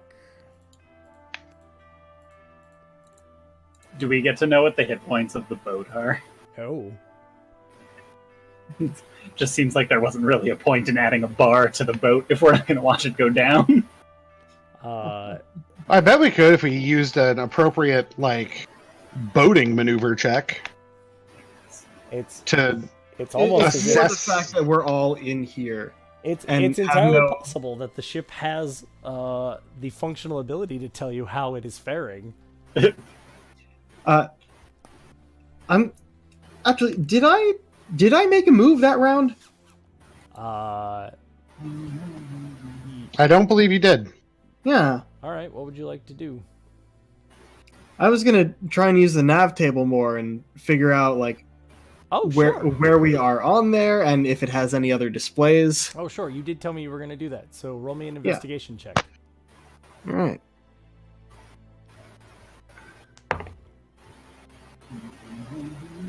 That is. Where's my investigation? 24. Excuse me. So as you look at it, you see a couple places of note. You see a couple of planets with interesting names. You do see at the far end of the sphere, you do see two large holes in the sphere. And built up around the holes are, at each one, you do see what appears to be a platformed city, and each one of those has a name, and you do see a couple of stars dotted around the sphere, and you actually see 8 stars, and 3 of them appear to have platforms built in front of them, and they are each labeled Far Station, and then essentially the celestial equivalent of A, B, and C. All right. I think it would be safe to assume there's some sort of marker of where we are. You don't know. Nothing's blinking, or Importantly, you don't see a marker. okay.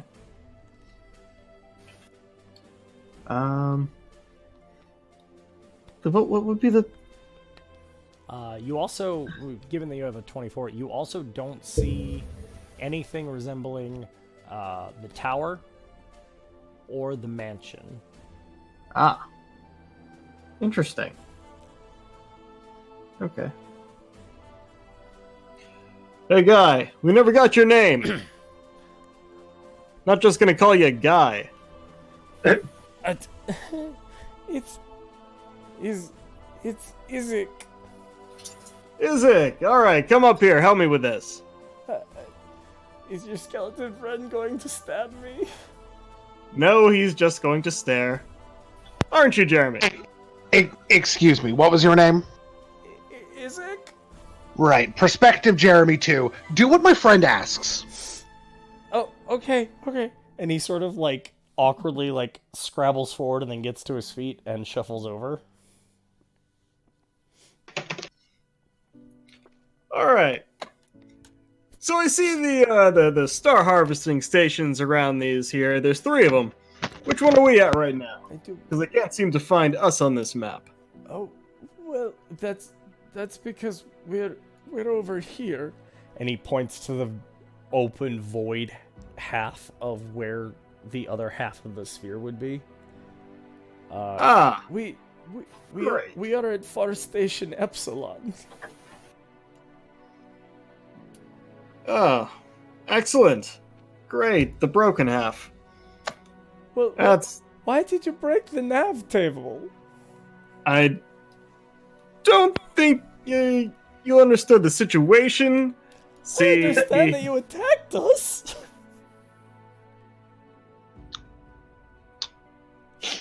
Well, would you have let us have your boat if we had asked nicely? This was a nav trap. No. Would you have let us have the boat if we had asked nicely? No, right? It wouldn't have been my decision, but I know the captain. And no, Right. no. So I really didn't have much of a choice, did I? Still don't understand why you broke the table. We all make mistakes in the heat of passion, Jimbo. Wait, did Mycah just admit you made a mistake? I couldn't avoid. I had to make the reference. Sometimes these references need to be made. In all fairness, I have not had the passion to make mistake in for some time.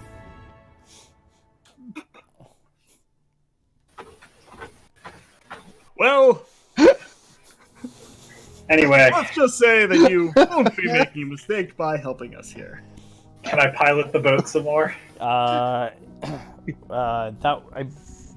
was your turn to pilot the boat into them. And but now we've heated and now they shot Yeah, at you. I don't know if back we're on around. to another thing yet. Yes, we're back around to the ship because they took shots at you.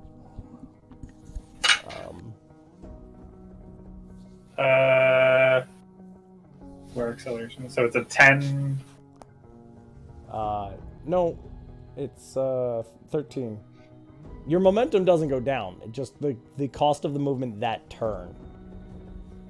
Oh. Like Wait, what? yeah. So your momentum each turn is 2. And so, Right, but turning decreases our momentum by 1. Doesn't it? No, it Oh. it costs it for that okay. turn, so that. God. Also, okay. I keep typing 2 in the enter new. I can't control the thing while you're controlling it, but Wait. Okay, so you have to type 2 and then hit enter. cool. Yes, your momentum is maintained until you decelerate. Or Gotcha. Okay. Well, but the acceleration DC doesn't go up with the speed. No. At least not on the table you said. No. Yeah, so it's a 10. Oh, you're just accelerating. I thought you were I'm just turning. go. I am I just apologize. zoom go faster. Yes, you may zoom go faster. So we go up to 3. Cool. Turning will happen later. Okay. I may have to expand the map. That's fine. Turning is going to happen I on sort this of next figured. turn. just trying to get away from things shooting at us. Okay. Since you guys have another turn, since technically that investigation was Zyden's from last turn, and I passed him over. Mycah and Zyden, are you doing anything?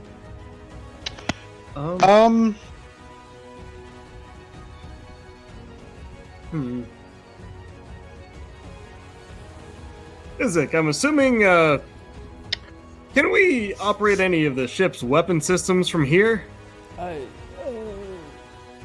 No. That would be down. Yeah, that makes sense. Yes, that would. That would be down on the artillery deck. Makes sense to me. What else can we do here? You. Other than activating a jump and steering the ship, I don't know what else you would want to do. We could retract the gangplank, but I think we heard it break before. Yeah, well, fair enough. I'm trying to think of what else we can actually do from the helm other than move. Sorry, I have two ideas. He did also just say that you can activate a jump. What is jump? What is If you jump?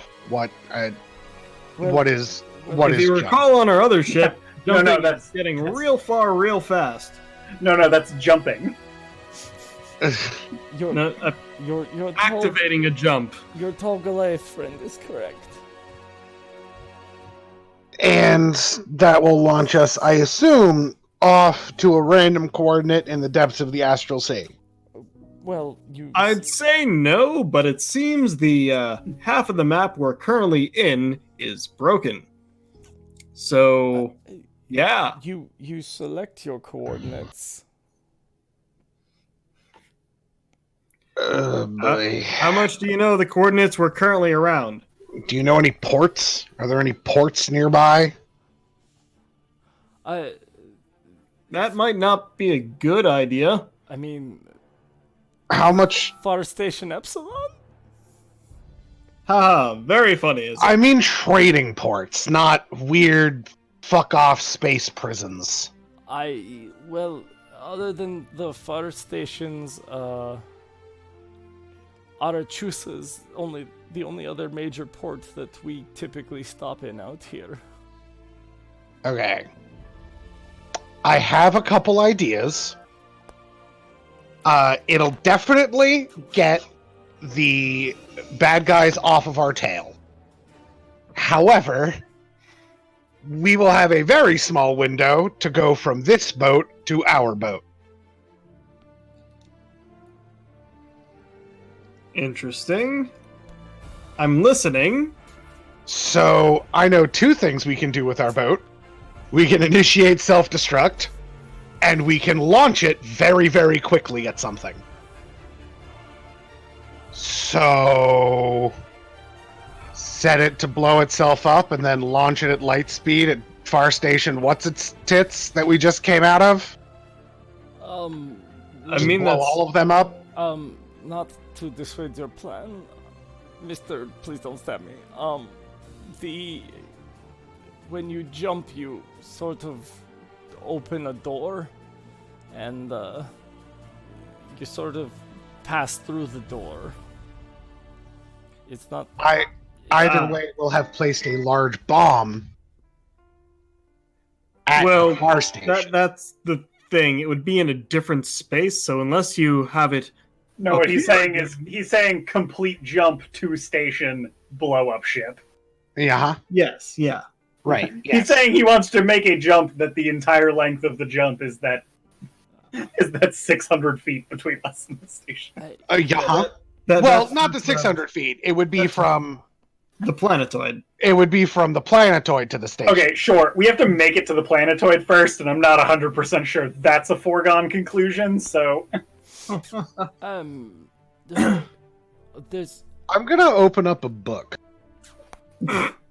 Take a look. Okay. It's in a book. Okay. I'm hoping that I'm I gonna can say, take a look. I'm gonna say that all took that round, so you can open the book for the Yeah. next turn. I'm gonna look at one of the books I brought. Of course you are. I don't know. I have a book titled "A Guide to the Sisters' Domains," and we're currently fuck-diculating with one of the sister boats. So I don't know. seems relevant. What was that verb? Fuckticulating. I heard it. Come on, man. Keep up. Things are pretty fuck-ticulated right now. So yeah, Zyden, what were you? Well, just I don't know what I can do. Well, just look on your character sheet. No, but I It should all be right there. take a look. It's on your sheet. I just think it's really interesting that the Reading Rainbow song opens with the singer just flexing on a butterfly. Pretty much. I misspoke before because I should have checked my notes rather than tried to riff it out of head. But the other port that he mentioned was actually called Astraling. And Zyden, you do see that one of the large holes in the side of the sphere that you can read is labeled Astraling. Okay, I figured. I'll be right back. I just got to put the leftover of this giant fuck-off burrito that's going to be my next 3 meals into my fridge. No. It's covered in mole sauce Nice. and filled with shredded chicken. Do you want me to wait for you to come back to continue to... He's already gone. Yeah, he does that. Well, while he is away and doing that,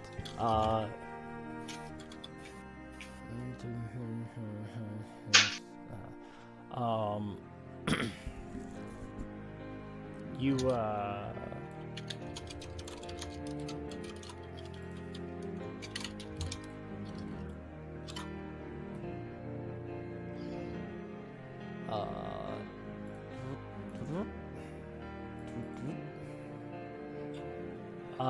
you feel as the back half of the ship rumbles about more, as 2 more hits slam into the back. This is not going well. Actually, what's the state of the door to the helm behind us? Well, importantly, that's after the sparrows finish and the station, it is now the soldiers' turn. You do see as 2 of the carving lines continue to make headway around. You can really, you hear chanting from the far side of the door as these lines are now pressing further and further along. You suspect they're coming through that door any minute. Okay. Well, I'm still a big mushroomy boy, because that lasts just ages. I know it does. So I'm going to cast Shillelagh and get ready to smash. Sweet. Wait, hold on. I have a question about Shillelagh that's very important. It is a cantrip as far as I know. Oh, yeah, no, that's not my question. No, I'm just afraid.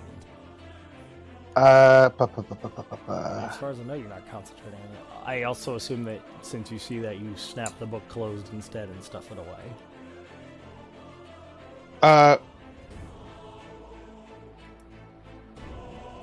Oh, can I use mending on the broken table? Oh, Fascinating. Yes. You have mended. All right. It can only fix 1 square foot of it at a time. Correct. So it will take you more than a round to accomplish it, but yes, you can. Okay. Second question. Shillelagh says that if a wood of a club or quarterstaff you're holding is imbued with nature's power. And then for the duration, you can use your spellcasting modifier instead of strength for the attack. Correct. Now, the way that's phrased could be interpreted to mean that I have to be holding the item only when I cast the spell. I would accept that. I'm terrified of whatever you're about to do, but I accept that. Okay. I'm going to pluck off one of Jeremy's arms. What? I'm going to Okay. cast Shillelagh, Okay. and then I'm going to hand it to Jeremy. Does it have to be wood-based? It says wood of a club or quarterstaff, but he's covered in mushrooms. Yeah, I don't. No. Yeah, I'm gonna. Hmm. I don't even think a very like I mean- forgiving DM would. No. If you want to give him a club, that might Yeah, be yeah, Yeah, I don't have another club, but this is an I mean, shit. interesting If you maneuver just for me to if you consider just later. snap the fucking head off of whatever wooden-handled weapon he's probably using, like. But- he is using He's using a scimitar, I believe. Oh, I believe that's what skeletons get. Well, more to the point, he has the weapon that was on the tiefling. the one thing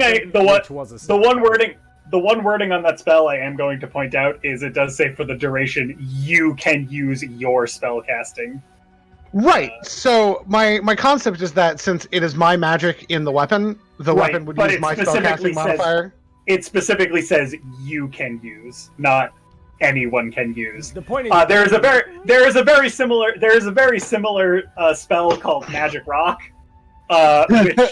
which does what you're saying, which is you imbue something with magic, hand it to someone else, and they can whip it at somebody using your spellcasting modifier, and it very specifically says it does that.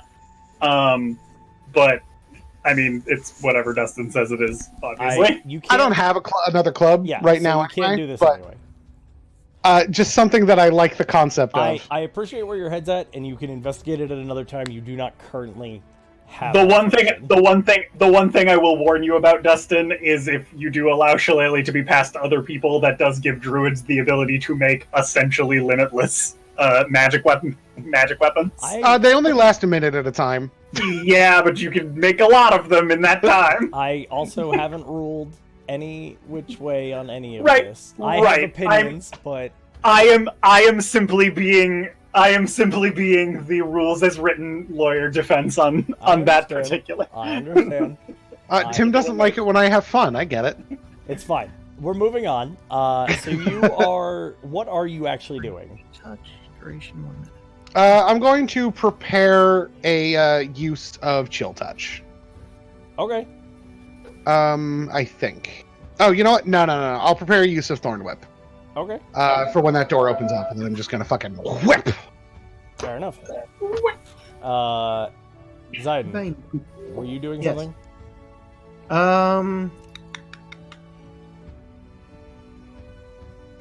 I am. I'm going to prepare an Eldritch Blast for when that door opens. Sure. Yeah. And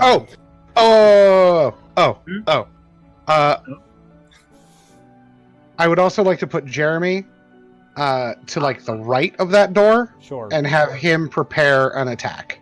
I like it. 'Cause Jeremy's a good skeletal boy. We are all ready for them to come through.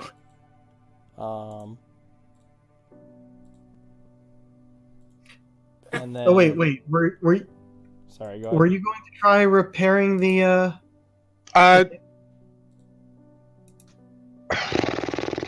Yeah, because you were I asking. probably should. Yeah, I'll do that. Jeremy will prepare his attack, and the rest of y'all can get ready, and then I'm going to touch the navigation table with a mending. Sure. Oh, here's a question Yeah. for the DM.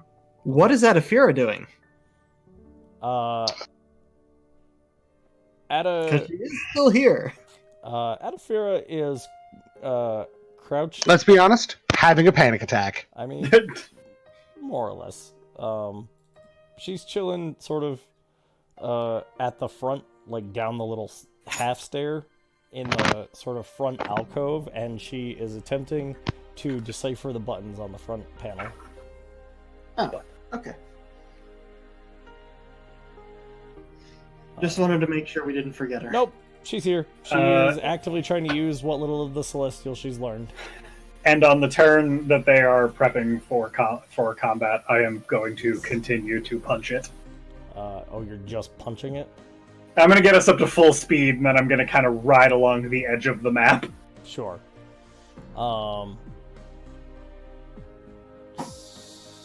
stand by. I'm just adding folks where I need them. Mycah, to be fair, as you touch the section, you do watch as the cracks begin to recede. However, the table is almost 25 feet across, and you broke panels almost 10 feet into the table. So is it going to require 10 rounds of casting? You can repair a foot at a time. Right, and you said I broke 10 20 feet worth of panels? You broke 10 feet worth of panels and 25 feet across. Oh, yeah, no, then I would, yeah, if then absolutely I would just be prepping for combat, because I can't spend 20 rounds of combat fixing this table. I didn't realize that much of the table was broken, or that it was that big. Yeah, the table's almost 25 on a side, and the thunder wave he cast basically standing next to it goes out 10 feet. Regardless, we'll fix it later. Yes, Yeah, because that's in that also, case, I would by the like way, to- at a foot each, you actually are looking at like 250 rounds of combat. Yeah, then, it's a long. Yeah, it's longer than we have. I get it. then yes, I will instead prep Thorn Whip as I had initially intended. Fantastic. Okay. That table is bigger than my apartment. Okay. Yes, it's a very big, very broken table. We can move on. Sorry, I just... Can we talk about the table a little bit more? Like, this table is so interesting. I'm sorry. So, What wood is it made out of? all right, everybody shut up. Mahogany. Okay, I do need a sailing check from you. I rolled an 11 and I pooped myself a little bit because I forgot that my bonus was a 6 first and I thought I had rolled a 9. All right. You do manage to... So you're up to 3 now? Or did you go to 3 last time? We went to 3 last time, so this time we are up to 4. Plus... Zoom. Was that 4 from where you... 1 to you? Okay. Zoom. Fair enough. Oh, wait. I have to play appropriate music. If you start playing Zoom, No. How do I get music to work in this? oh, you just semicolon, play, and then you can search for whatever you're looking for. There's a space after play, by the way. Perfect. There's a bot that's called Greg, and I don't remember what it does. It's like a meme thing, but the way you get Greg to stop being in your Discord server is ! Fuck off, and I think that's incredible design.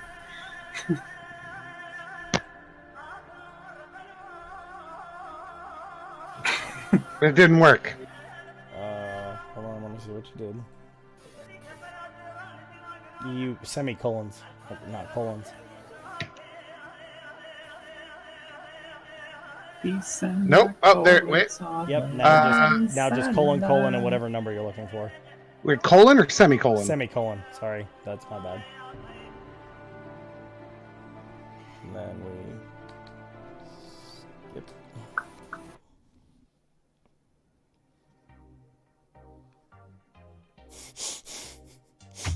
This is amazing. It's very good. All right. So that was all y'all's rounds. So the sparrows take their move. They can't quite reach you where they're at. So they are giving. Actually, they get to do this. Actually, I forgot that. Dash actions. Which, importantly, notably your ship doesn't have. Yeah, and I assume there's probably also eat up there fighting capabilities. Yes, you notice that you don't actually get shot this turn. And the rocketing blasts from the station are not harrying you anymore.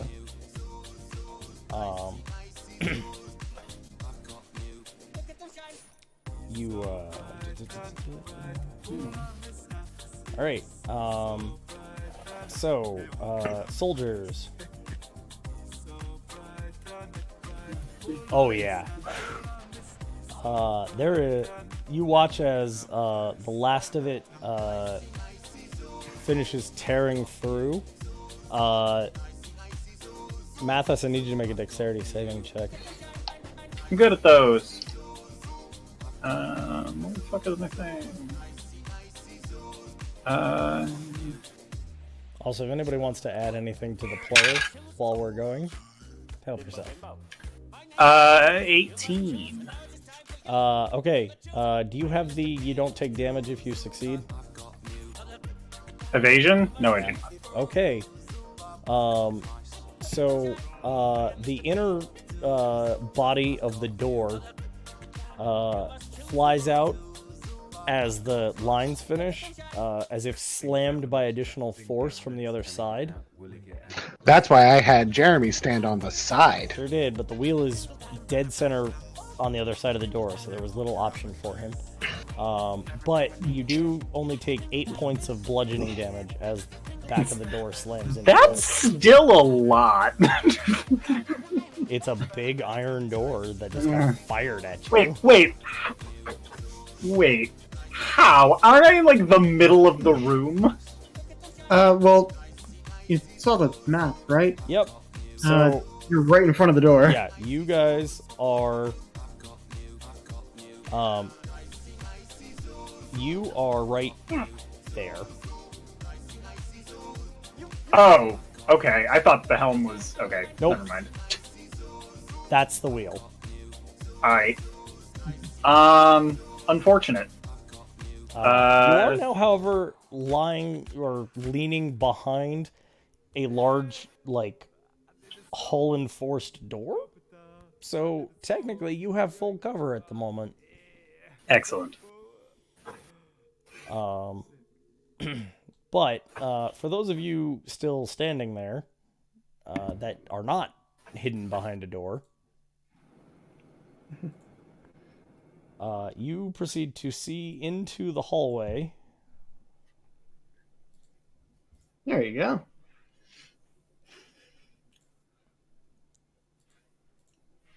Hey, How many of them can I see? I'm working on it. Okay, well, that's fair.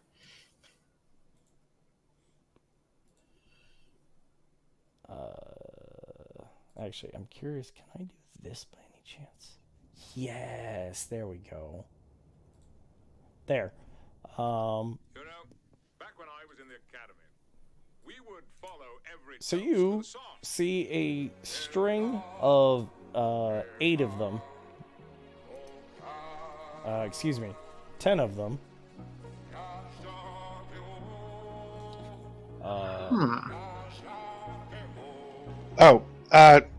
Can you give me permission to move Jeremy? Because he should be closer to the door. Oh yes, I'm sorry. Sorry guys, like I said, Roll20 is still a learning curve for me, please. Hey, don't even worry about it. Yeah. You should have control of them now. Yeah, it's just me and Jeremy should be on the same side, roughly. Yep. Because my plan requires Jeremy and I to be within line of sight of one another, essentially. I see. Okay, yes, you are there. Perfect. Also, Chromat is here and took a shot into him. So, for the purposes of this, I am going to do this. That didn't work. Why didn't that?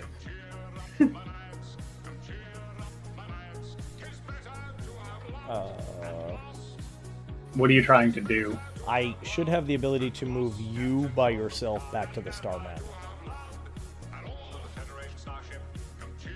Oh, you're trying to take my hog and put me on the other map. Correct. Select it, hit Control X, I think, and then go to the other map and just hit Control D. Or just drag it to the other map. I'm not. That's what I just attempted to do, and it's...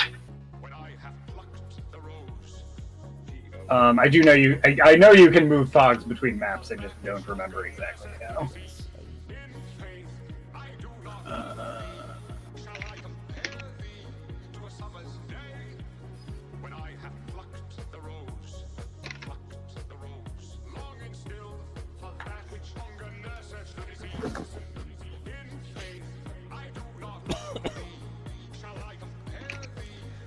if someone would like to help me with the Google food to solve how to do this. Excuse me. Get some water. I'm going to in a moment.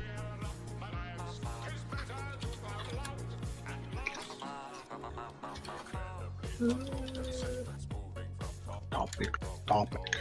Moving tokens between maps. Oh, it's literally just Control C, Control V. So copy and paste.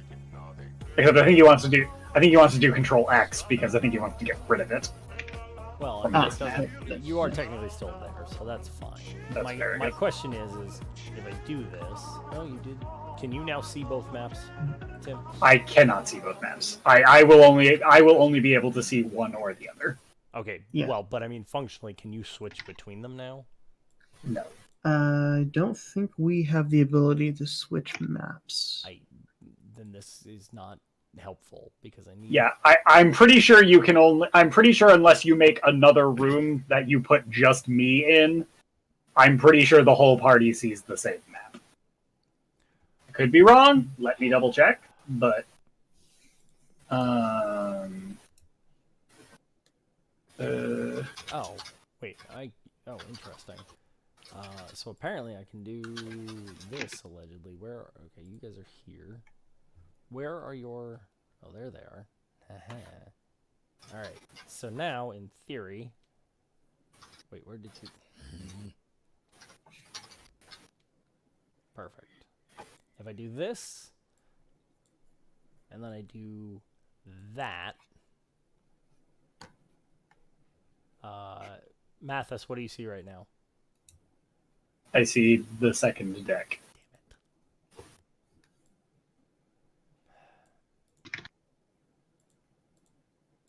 You could just put you could just put the space map part of the game on the same map, just off to the side, and just there's a lot of blank. There are pieces in the other map, and migrating the whole thing is going to be a giant pain. That's fair, yes. I feel like you can select everything, and just drag it all together, but could be wrong. I have only used Roll20 for a few things.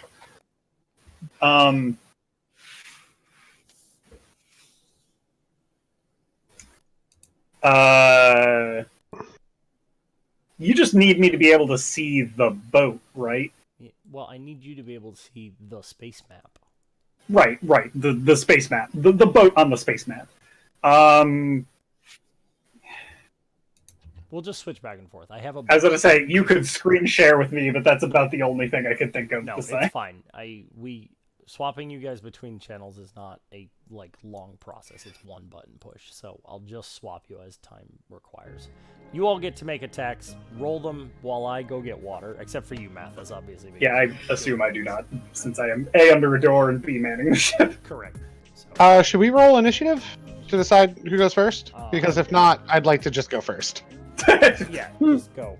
Well, we have prepared actions. Right. But my point is, I would like to use my action to use Vine Whip on the guy in front. Yep. Because it'll pull him 10 feet closer to us, which will then allow Jeremy to make an attack.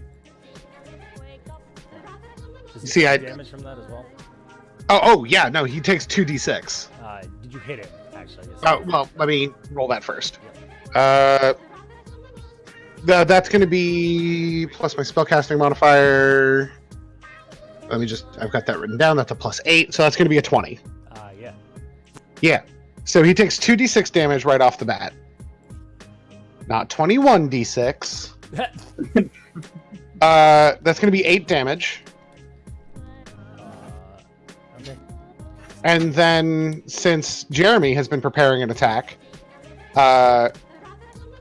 see, this is why I wanted us to be in range, so that I could pull them into Jeremy. No, I get it. Now, is Jeremy currently flanking with Tim? Tim is behind a door wall, so no. Okay. Just thought it was a fair question. It is, and you're trading off the fact that Tim can't get hit right now for the fact that he also can't threaten that square. Yep. Give me a second so I can just remember what the skeleton's stats are. The skeleton has a scimitar, right? That's a, what, 1d6 one-handed weapon? Yeah. Cool, with a +4. I'm just running off those short sword stats on skeleton because they're identical. So it's a +4 to hit for him. That is another 20. I rolled a 16 that time. That hits. And that is 6 damage. Okay. That guy's looking rough. See, I am a smartman. Zyden, are you shooting the guy in the hall, or are you shooting that guy? Both, because Oh, I have 2 yeah, shots. You can totally do that. I rolled a 18 and a 25 to hit. Yeah, they both hit. The first one will be the guy in front here. Okay. That's 11 damage, radiant damage. He goes slack in the whip and doesn't even get to move. All right, and the next guy will take 12 damage. Okay.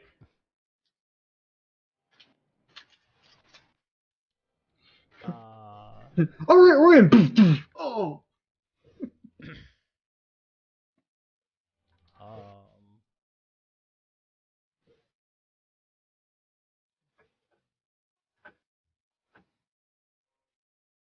All right. Chromat was gonna go, but the one guy he can functionally see from where he's standing isn't moving anymore. So he doesn't actually get to move at the moment. But those were all your readied actions from last round. So now it actually functionally becomes your actual turn. Initiative. 16 for initiative. You're all gonna go together. Mycah and Jeremy are going. Then Zyden, then Chromat, and then we're just putting Tim last, so I can move you guys at the last Sad. Rolled What? so good.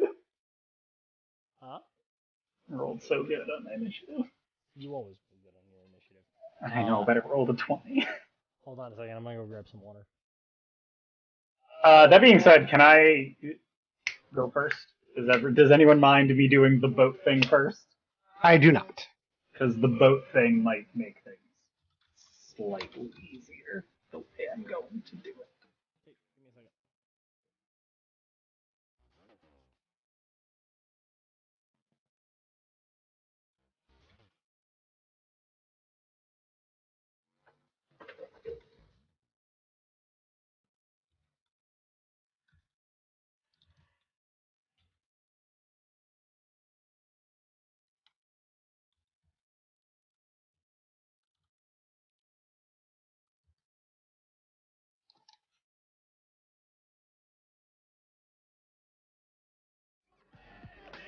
What the hell are we listening to? A fantastic song. Wait a second, I've seen the video for this. Yeah, it's a cartoon. Yeah, it's actually a really cool video. Yeah. My musical taste is as varied as it is fantastic.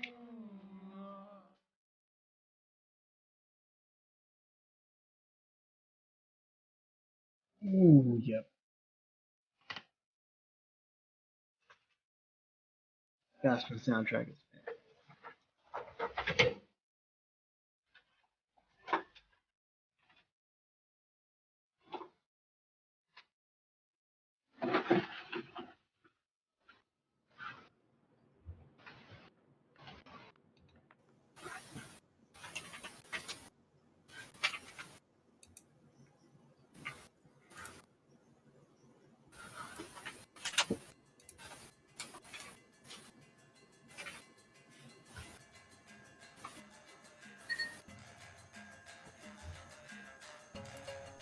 All right.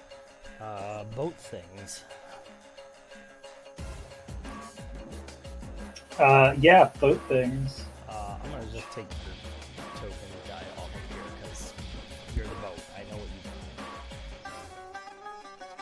you do. Yeah. But what if they want to punch Tim? No, They'll have to pull the very heavy door off of me. Yes, he's also his token's still on the other one, isn't it?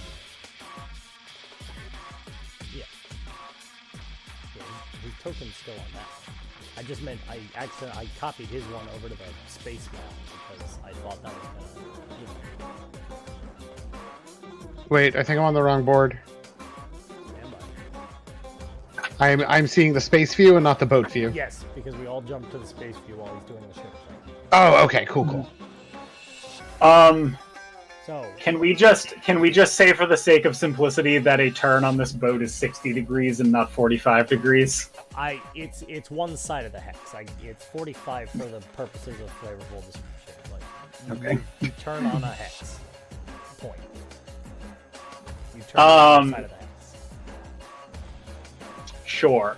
And I'm just pulling. Your boat's still at the edge. I just have to pull it back to make the turn. Thing. Sure. While I do that, Sure. can I jump the DC a tiny bit? Well, I don't even know if I would necessarily have to jump a tiny. Actually, honestly, I feel like if anything, this would make the DC lower, because I'm trying to intentionally turn less good. I would say what? you can forcibly take a mishap to do what Take you're a what? planning. Taking a mishap. Mishaps. are at the Okay, bottom of I the was page. gonna say maybe disadvantage, but that works too. And you still have to actually meet the regular DC. Sure. I was gonna try and dip the boat. No, I get what you're doing. You're trying to toss everybody behind you. Correct. Everybody hang on! I shout to just the people nearby me. Oh yeah. You are at a DC 15 for the turn. Brace myself. Correct, because it's 16 minus 1.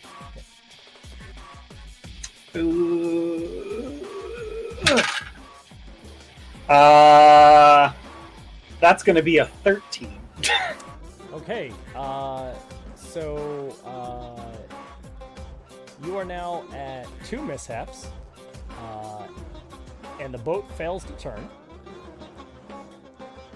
Okay, but I assume it still goes straight. Oh, sure does. You don't. This particular mishap does not impact your momentum.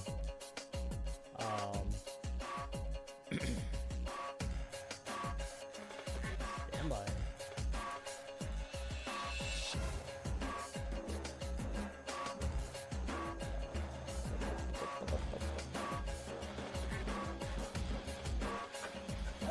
Anything that will help you with this?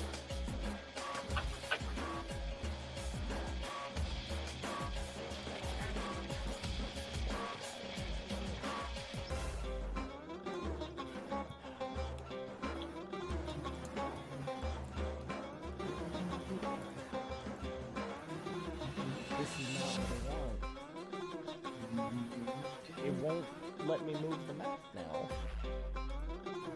But why?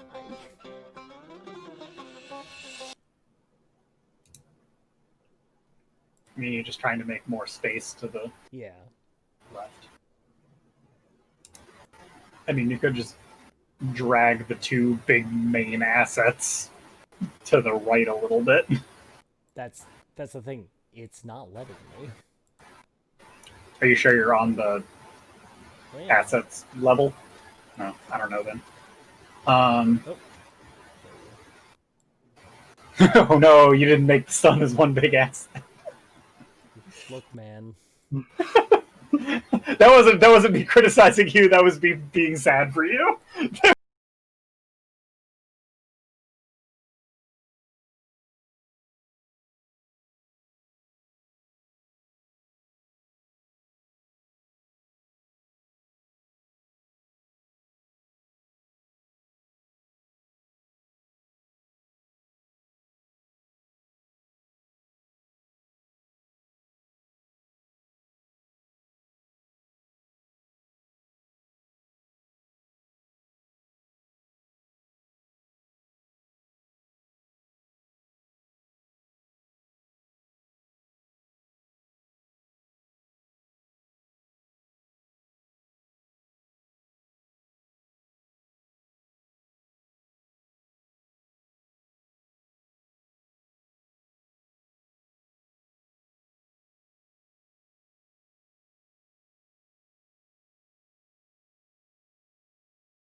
So as this guy gets pulled forward, he watched his other friend get basically eviscerated, and so as Jeremy swings his sword around, he ducks, and the sword just clangs into the frame of the door, where the chunk is still there.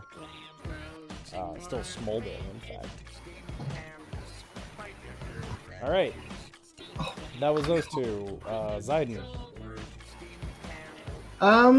Yeah, I think I'm in a pretty good position here to get another 2 Eldritch Blasts off.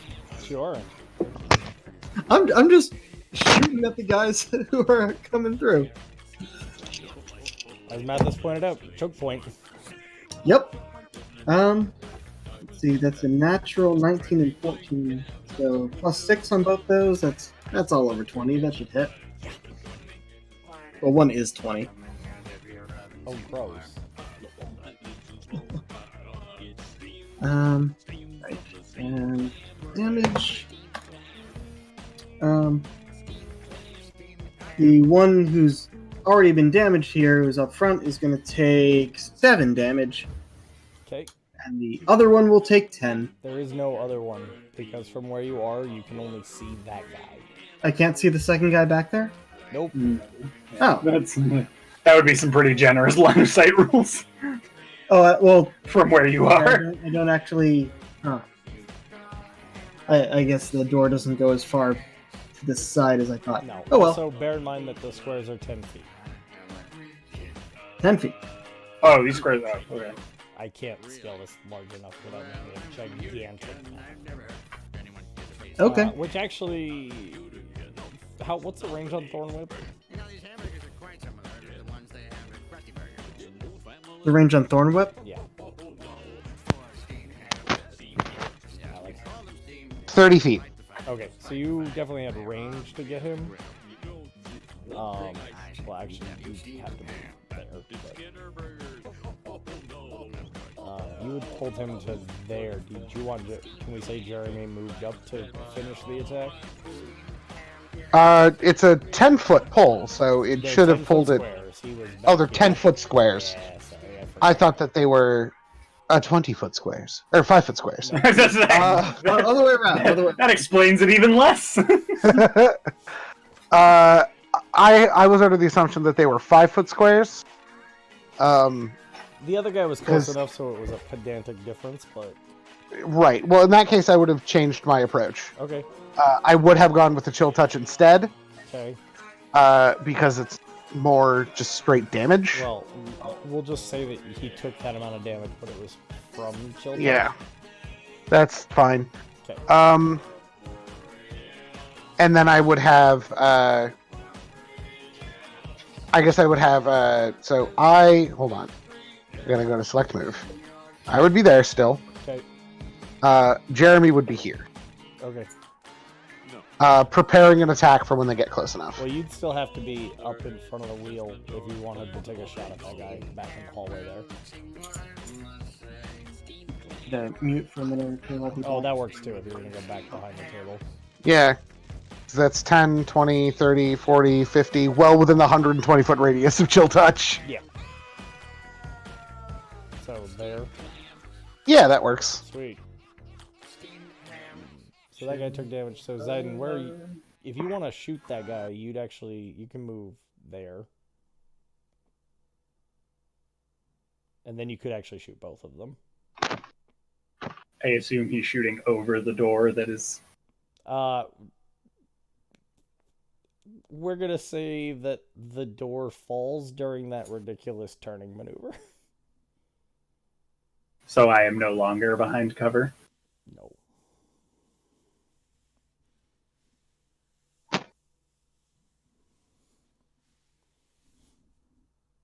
I mean, it was a cool attempt at a move, for what it's worth. Zyden, roll shots.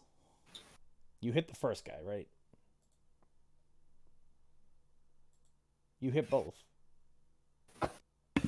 Yeah, I rolled the shots, so it was... Yep, you hit both of them, so now you gotta roll damage. Yeah. Right. One was 7 damage, the other was 10. Okay, this dude takes it clean in the face and falls down unmoving. That guy takes 10 square in the chest.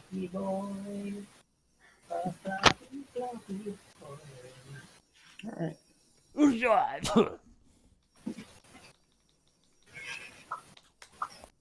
Cool. Alright. Fear's gonna jump up on the rail and sort of lean around you, Zyden, and try and fire off into the hallway. Because she has a crossbow. But that is not gonna be good enough to hit. I told her to give me the fucking crossbow. Fire it over my fucking shoulder. I guess I should be able to do that. Our boy Chromat will move there and kind of crouch down through the railing and fire his Eldritch Blasts. Alright. We've got some good cover here. Boy. One of those will hit and one won't. Oh, God.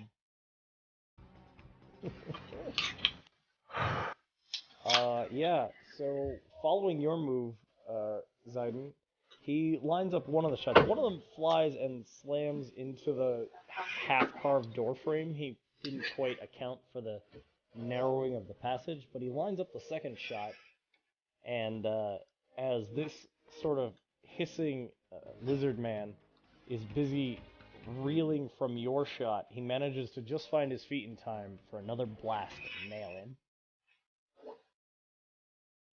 Nice shot! Thank you. I don't remember the last time I've seen this much activity, though. Well, it's been an adventure for sure. Tell me about it.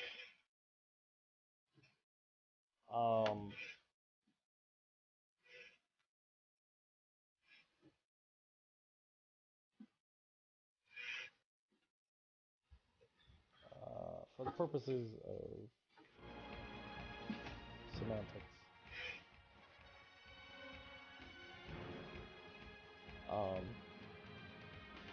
Isaac is going to run and cower over here. Yes, I realize. What are these things that we're fighting, by the way? What do they look like? They are they're a patchwork of various guys, but you see predominantly there are lizard folk, tieflings, a couple of the other bald, vaguely orange-skinned men,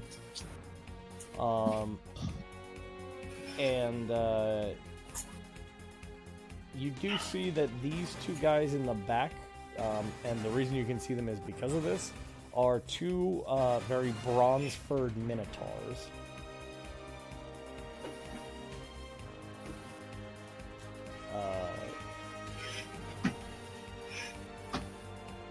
Now, that's everybody in there as far as I know. So, it is going to move to stations out of range. And so then it's the sparrow's turn.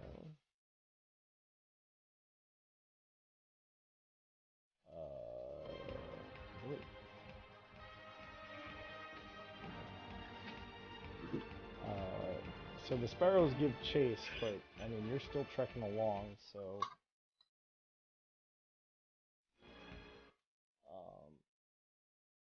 they're gonna double up.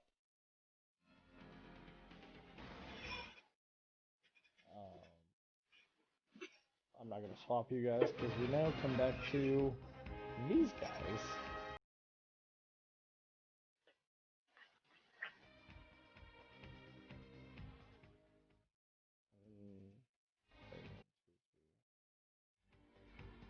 Yep.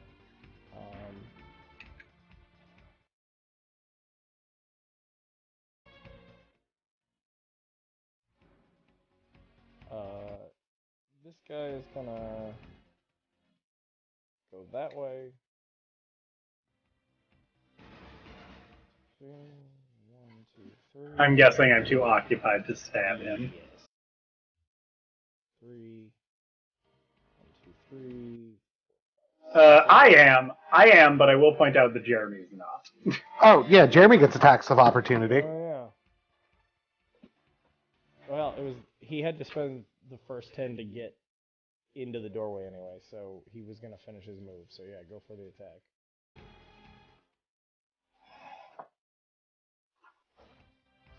So roll that attack of opportunity, homeboy. Okay. I mean, is he moving past me, or is he just stopping there? Because if he's just stopping there, I don't get one. No. Well, no, This guy is stopping there. This guy went past. Oh, okay. Okay. That's going to be a 19, 20, 21, 20. That's a 23 to hit. Sure does. 6 more damage. This is a different guy. The guys you've hit so far were already... No, I know. I'm just surprised that I rolled max damage more than once. One of the spaceships ended up on this map somehow. That's Izek. Because I Oh, know that no. Izek token. Because I wasn't in Izzy. No, that's fine. Alright, guy in front of Jeremy. 5 ain't gonna do it. He takes a swing, but Jeremy is nimble and busy stabbing the other man. So the tiefling in front of him fails to do anything. And the rest of them spent their turn moving forward. So that was the internal folks. Which brings it back to... I need to... Yeah. Also, I approve of this choice on every level, by the way. Of this what? Of this music choice. I'm gonna try and turn. I'm currently watching Big O again with a friend of mine who hasn't seen it. Oh, nice. Alright. Yes, you were going to try to turn again? I'm trying to turn this bitch. Okay. DC is 14, so... Mm-hmm. Nope. What'd you get? I got a 12. Okay. So the ship is going to give another shudder and only drift. Oh, nope, I didn't mean to do that. That was too much. You now have 3 mishaps. That can't be good. Homie, I have a 50-50 chance to turn this boat, and I've only made one of them. That's fair. Wait, was it 50-50? Because that one was actually better than 50-50. But when the DC is 15, I have like a 55% chance to succeed. Oh. Nope. Because I have a +6 to my boat handling checks. So I succeed on anything higher. I succeed on anything 9 or higher. Yeah. So that was you. So now we are back inside. To be entirely honest, Dustin, Uh-huh. you don't really need to switch the map until I actually succeed on a roll. Well, I'm also tracking the sparrows, but... Right, but you can go do that shit without actually switching the map for us. That's fair. Like, I get that we're just gonna go in a straight line until I don't fuck up a roll. Fair enough. Okay, inside, folks. Mathus is gone, so Mycah. Mycah gon' hit the guy who entered the room. How dare he? With chill touch. Okay. Boop. That's a 16 to hit. 16's gonna miss. Oh, well, shit. Yeah, fuck you. I'll use a luck point. Okay. That- You're supposed to do that before I tell you if it hit or miss. But go Am ahead. I? Yes. Oh, It is well then before- never It is mind. before the outcome is determined. Well then never mind. That being said, if you rolled sufficiently shitty enough, and the DM's just like, you missed, then I'm usually like, yeah, that's fine. But if it was potentially close, then yeah, spirit of the rule, you're not supposed to. Okay. Jeremy. Jeremy gonna slash the nerd in front of him. Okay. Jeremy's gonna hit. Look, man, if a 23 doesn't hit, we're fucked. you might be in a world of other problems. Yeah, exactly. You know what? I've been forgetting to add his dex modifier to the damage he's supposed to be hitting. If a 23 doesn't hit, I'm really mad that I apparently got the cheap armor on this shit. My dex mod, there it is. That's going to be 5 damage. Okay. He slashes the tiefling. That's all up in his grill.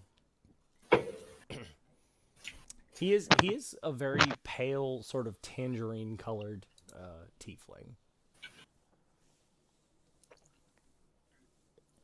And the lizard, you note that the lizard folk are also sort of a bronzish, desert lizard. All right. Zyden. Right.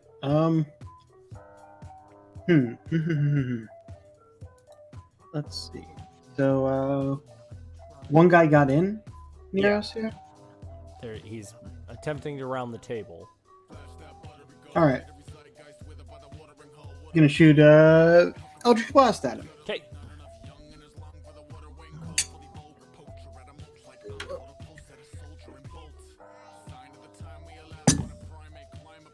Oh, that's gonna hit. That's a 23. Yeah, that hits. Yeah. With 8 damage. Okay.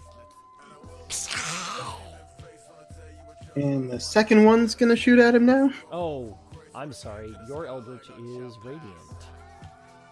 Yes. Yeah. It's unfortunate on this ship. Yeah. I mean, it makes sense that they all have radiant resistance, being that they're right next to a sun. We're gonna hand wave over those other bad guys, but I think some of them. Those people that got fucked by his radiant blast that shouldn't have. I mean, they were in rough shape anyway, so I'm going to just say that he eventually wore them down. But this guy takes the hit, but he is less stung by it than you would have thought he would be. I hit the unarmored parts of the other guys. Yes. Headshot. Anyway, moving on. Yeah, second blast going towards this guy. Sure. That is a 19 to hit. Okay, 19 hits. That's another 8. Okay. I will remind you, you do have a sword. A sword. I know, but if those are 10-foot squares, he's how far from me? 20 feet. Yeah, I'm gonna let him come to me. And also every time Zyden goes into melee combat, he gets his ass thoroughly kicked. So yeah, no, my plan is currently shoot until they're too close. Okay, fair enough. That's why I was hoping that he had fucking improved pack weapon, because then he could make like a bow or something and not have to be anywhere near the enemy. Phira is going to take a shot at that guy, but it's going to go wide. Now it is Chromat's turn, who is also going to shoot, following your example. But his Eldritch Blasts are not radiant, hopefully. You watch as large balls of light fire out of his hand. Well, dicks. And rocket towards the guy. Both of them do hit, for what it's worth.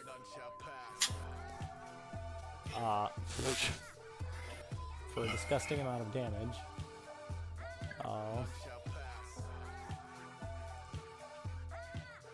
Fuck. Yeah. So, like a cheap sack, while this dude is pretty confident with the, hey, you're hitting me with radiant, I can just keep on strolling. He gives one last hiss, and then double bolts in the chest, and he just sort of crumples over backwards.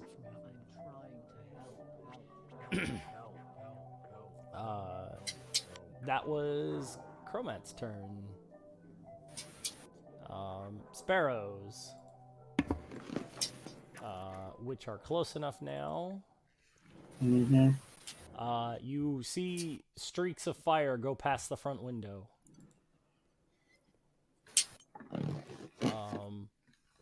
Man, they really don't care that their own I people hope are on this they boat, are huh? also having to like roll maneuvers and shit because Oh yeah.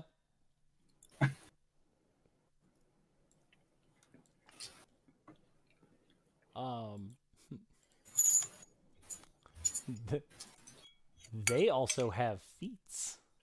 well, there are literally no rules as written feats that affect boat travel. So you tell me a feat I can take to be better at boats, and I will.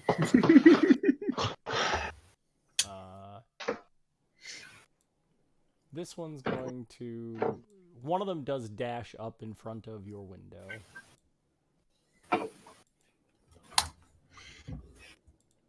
Plus, I would think it would be easier to maneuver a smaller craft. Yeah, the DCs are different. Anyway, now it's the interior soldiers' turns.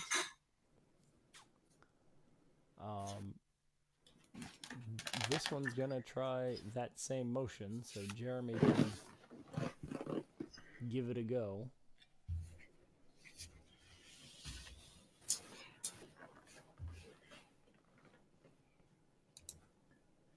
I don't know who that was to. That was Mycah to roll me a Jeremy attack. Oh, sorry. Let me roll for Jeremy. Yeah, Jeremy's gonna hit. I assume an 18 hits. Yes, an 18 hits. Okay. That's gonna be 4 damage. Okay. And then I would like to make an attack with my knee. It's Jeremy was getting an attack of opportunity. Okay.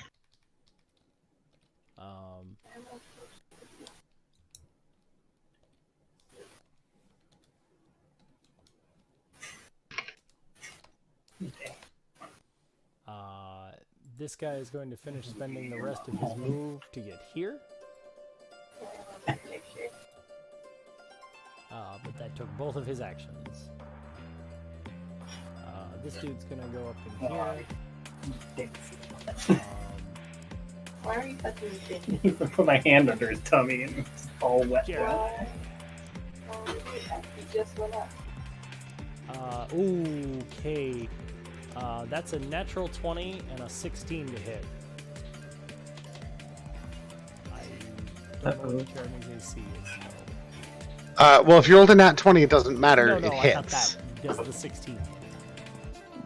16. Jeremy has an AC of 13, so yes. Probably Okay. not 16.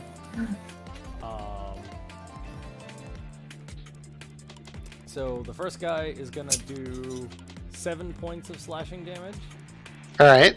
and the second guy is only gonna do 4 points of slashing damage. Jeremy is still up. But the guy back in the hallway is then going to proceed to attempt to fire a bolt of flame. And, oh yeah, that's definitely going to hit. Keep in mind, Jeremy does have partial cover. Yeah, that's fine. I'm just The 22 I rolled is going to hit. sure. I just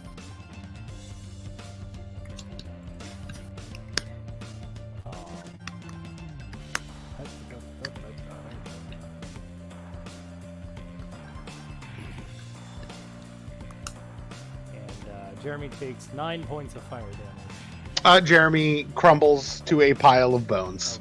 Front dash. Alright, Ash and Bone successful. These two guys are going to saunter up to here. And that is their turn. So now, crew team, Mathus, you wanna work your sure.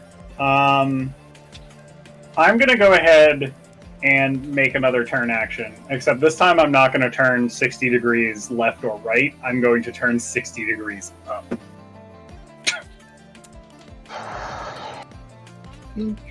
Don't tell me that's not how this ship works. We're in space. You functionally understand that this ship can do that. You do know that the wheel turns left and right. Good. Do you explain that to anyone? I mean, I don't know what I'd like to turn the ship up, please.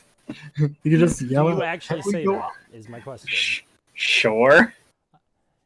Is that... Everyone in this room has sort of established they don't know how this boat works. Except for the guy Izzy. who's from the boat. Okay. You want yaw control is last lever. Sure. I hit the yeehaw control. So you grab the yaw lever, and it is an equivalent turning check, so the DC is still 13. Well, no, because we slowed down, isn't it? Oh, no, we didn't slow down. You did. You've slowed down to 2. Oh, so what? 13? Yeah. That's a 1. Oh. Mm-hmm. Which is a 7, but Right. I know you want to do critical skill failures, so it's a critical skill failure. Can we go ahead and say that Mycah can use his lucky on things that could potentially get him killed? He can spend a lucky on anyone's D20 roll within visual range of him. I don't know. I don't know that that's how that is written, but It definitely isn't. Well, things that impact him, yeah. No. also not how it's written, but that is what I am according arguing. Yeah, according to the rules as written, you have 3 luck points. Whenever you make an attack roll, ability check, or saving throw, you can spend 1 luck roll point to roll an additional d20. You can choose to spend one of your luck points after you roll the die, but before the outcome is determined. You can choose which of the d20s is used for an attack roll, ability check, or saving throw. You can also spend 1 luck point when an attack roll is made against you. Roll a d20, then it's choose just whether the attack attack rolls? uses the attacker's roll or yours. I thought it was anything that impacted you. No. No, but I am arguing in the sense Yeah, that this is probably yes, gonna get us all killed if yeah, I you keep can- rolling bad boat checks. You can spend a luck. You may spend a luck. You may spend a luck to give a new ship roll. Sure. I haven't used these yet because Because- we decided not to use the one.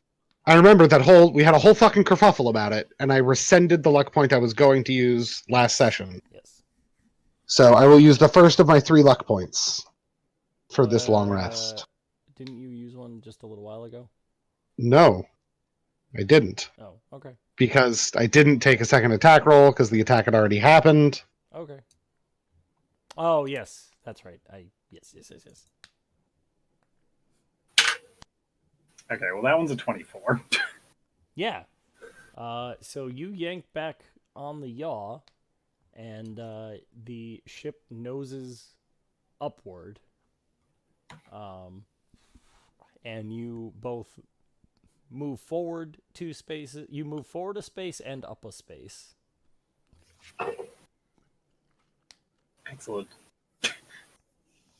And now I'm assuming this floor has become now a 60-degree pitch. It is a pretty. It's a pretty harsh angle. None of them are being thrown back by it as operative, but I am considering the territory moving to the fore of the ship is considered difficult terrain right now. Sure.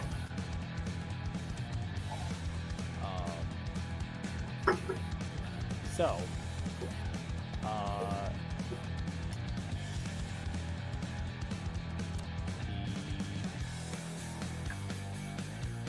all right, rest of you have attacks if you want. Chill touch again. Cool, re-hit. Uh, the oh Let's see. Wait, there's a 10. enemy next to me? Huh? Yeah, I'm gonna hit the one that's next to Zyden. Okay. Hit that nerd with a chill touch. Okay, yeah, that one hits. That's a 26. Oh yeah. And chill touch is 2d8 at my current level. Okay. That's 13 necrotic damage. Cool. And he can't heal until the end of my next turn. Gross. Okay. Because chill touch is neat. Yeah, that tiefling.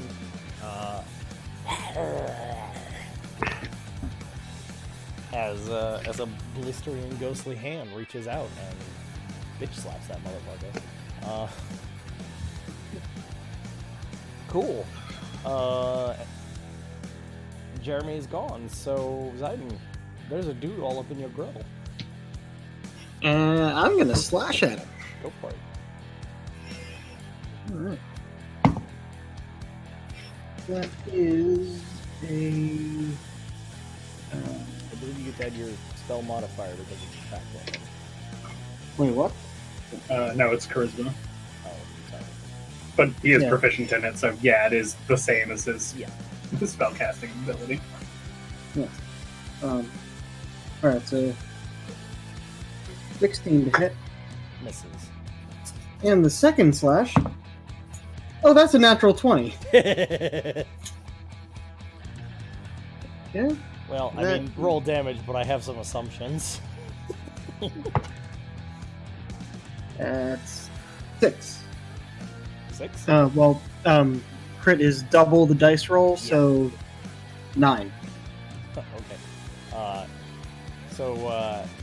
As he is busy growling at Mycah for that chill maneuver, you just slash him up across the chest, and he sort of flips backwards over the small rail and tumbles down the stairs. Nice. Chromat is going to aim at these two suckers in the door right now.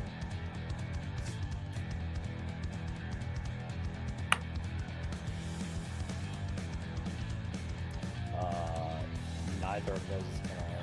They both just slam into the door, trying to not hit Mathus at the wheel there. And Phira is gonna take a shot at the guy. That's not gonna do it. They're just like crossbow bolts sunk into the far wall, or clattering off the far wall and then falling to the ground. Okay. So then, the sparrow that was briefly in view, proceeds to open fire.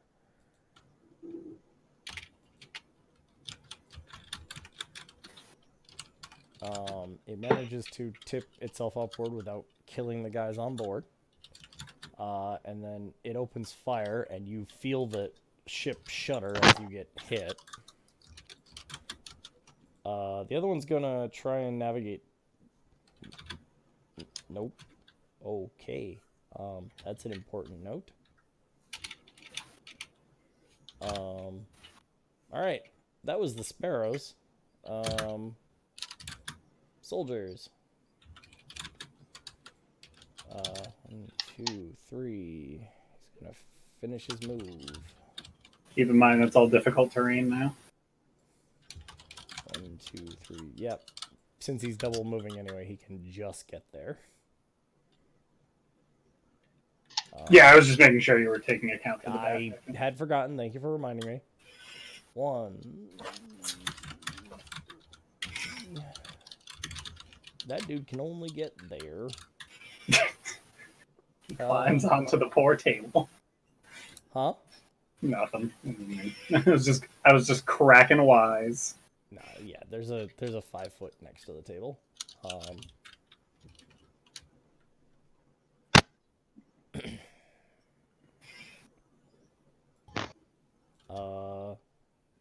Cool. 1, 2.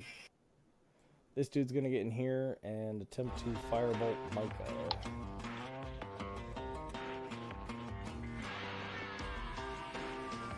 Mycah.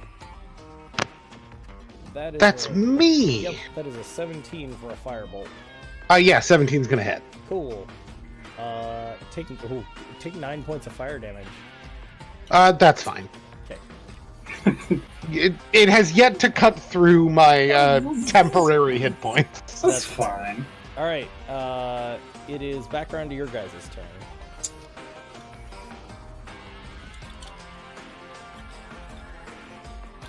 So, Our guys' turn, huh? Yeah. So it starts. I'm gonna with Mathus. smash the guy. Oh, Mathus, right? Sorry. No, you're right.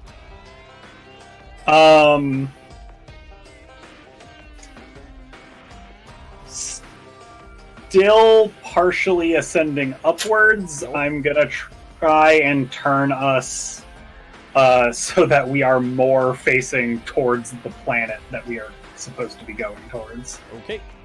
So this should be the turn that finally points us in that direction, but still at an upward angle. Sure. Still a 13 to accomplish it. Sure. Your momentum has not. Yes.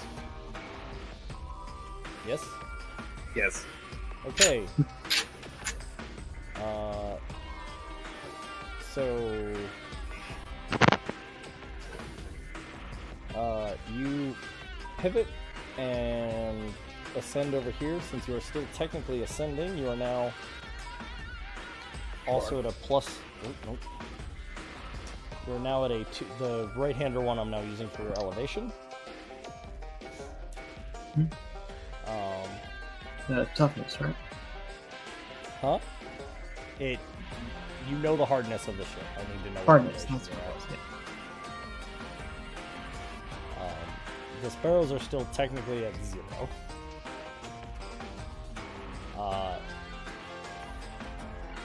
So now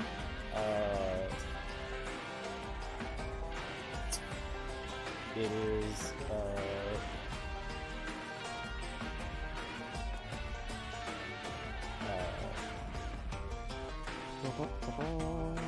the rest of you inside the ship. I'm gonna smash this guy with my shillelagh stick, Yep.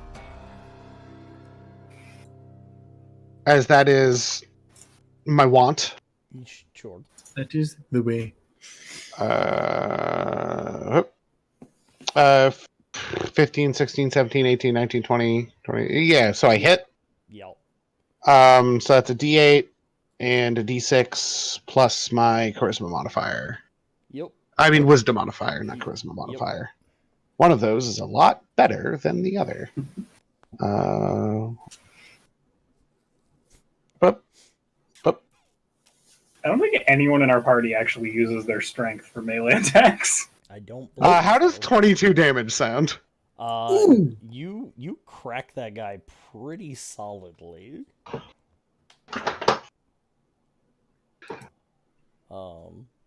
They crumbled my precious bony boy. They did do that. And now I will leave none of them alive. I fully understand.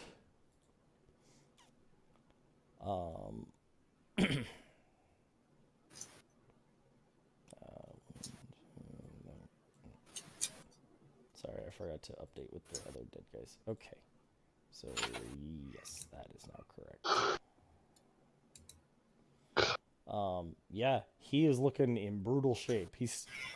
He weathers the blow and is Oh, still... sorry. He moved into my space, right? Oh, yeah. Oh, you want to... Yeah. Oh, yeah. I had a reaction. Yeah. If you don't mind terribly. I understand. Thank you. He gets to make a Constitution saving throw. Against 16. Not good enough. Excellent. And what level am I? I mean... I'm level 5. It just matters because at a certain level I get a better one. Well, in this particular case, it doesn't matter because he just... after you hear a crunch, the spores swarm over his face, and he lets out one last pathetic yell as he writhes to the ground and dies. Good. Yeah, he's hella dead. Get fucking melted, nerd. It is in fact what just happened. Yeah, necrotic damage is nasty. Cool. Zyden. I could be anything, anytime, with the right potion, invocation. I'm guessing, is this guy right next to me? Melee range and whatnot? Yeah, sure. Okay.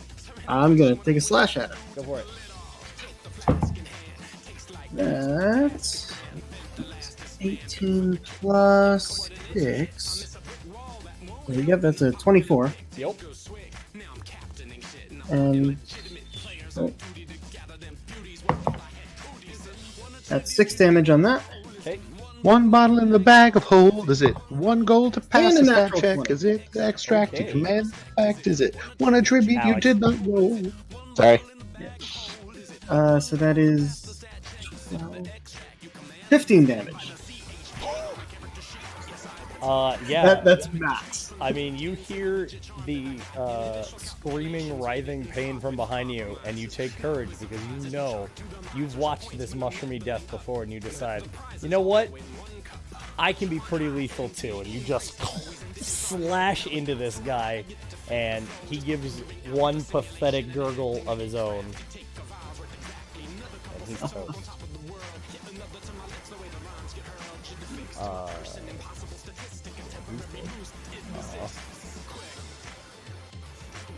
Cool. So, Phira and Chromat. Phira's gonna take a shot at one of those minotaurs, and she's gonna hit. Cool. You watch as a bolt just sinks into that minotaur, and it snorts in aggravation. And then Chromat's shots. Both of which are gonna go wide again. Oh. He's gonna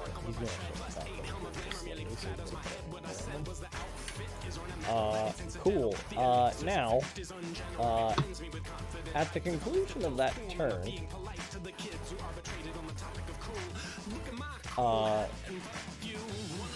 out the front of your window, you watch as streaks of orange light start to appear, one after the other, and another, and another, and another, until they coalesce, and all of a sudden, a ship snaps into existence. Mathus, is this looking familiar? Mathus, this looks very familiar. Yeah, I figured. Yep, that's the guy. We might want to just jump and come back for our friends later. Jump. A skip jump. Oh, a skip jump. I thought. No, not I like thought- jump up and down inside the boat. Well, I thought you meant like, jump off of the boat. No, we might want to just bring the boat somewhere else. Because this is not going well for us. I take it this is a real nasty, just a real gross guy. It's not even him I'm so much worried about as these fucking sparrows that are impossible to shake. Because they are faster and more maneuverable than us in just about every way. The only thing I'm banking on is that the sparrows probably don't have jump capabilities. Izzy, how easy is it to jump this thing? You will not be jumping anywhere. I jump in place. So one of the minotaurs, of course, just growls at you. To which Izzy just sort of looks back at you and is like, I don't know, I'm not a navigator. takes the jump sphere, but I don't know. Does he point He to wherever does. this jump spear So is? he points to this counter over here, and you do see a bronze box that appears to be sitting on the corner of the table over here.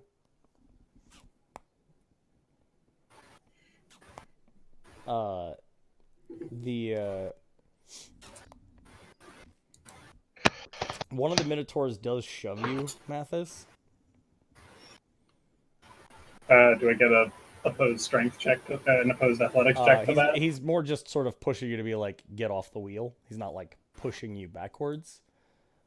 Right. My question stands. He's actually... I don't think I'm gonna win. I'm just saying if he's pushing me with his strength, I should be able to resist with my strength. With my athleticness. He's just pushing you to get your attention. He's like, Oh, okay. you are not captain. And then he's going to take a shot at you. Okay. Because it's now the soldier's turn. Sure. I don't believe a 14 is going to hit, though. Yeah, it is not. The other one is going to back him up. But a 15 is not going to do it. Also no. You watch as two great axes basically swing down around you, but he decided to alert you that he was coming, so... He's not a smart man. No, he kind of just turns sideways and they fall in the front and back of you. This guy's gonna step this way, but Mathus, since you are now actively being alerted from not the wheel, you can stab at him if you want to. I'll go ahead and stab at him. Okay. Stab. Now, you don't get sneak attack because you're not one-on-one, right? Correct, I am very surrounded. That is going to be enough. It's in the mid-20s. I don't know how much in the mid-20s it is. It totally is fine.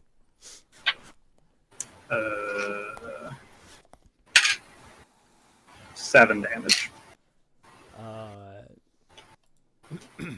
Actually, can we say that at some point during all of this, I did use my bonus action to throw fucking Hunter's Mark on one of these guys? Yeah, absolutely. Yeah, choosing one of the bigger of the guys would be the good plan. Really just one of the 3 people currently trying to gangbang me at the front of this room. Fair. That's going to add another 4 damage onto that.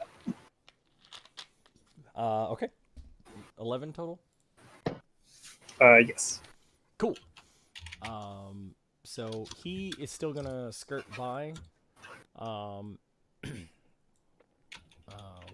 yeah. Don't forget. Yep. No. Different. Yep. Which, in actuality, given that Can we wrap this up pretty soon? Because I've got to do a fucking 6-hour class tomorrow. Yes, we'll get back to here in a moment. He is gonna shoot at you.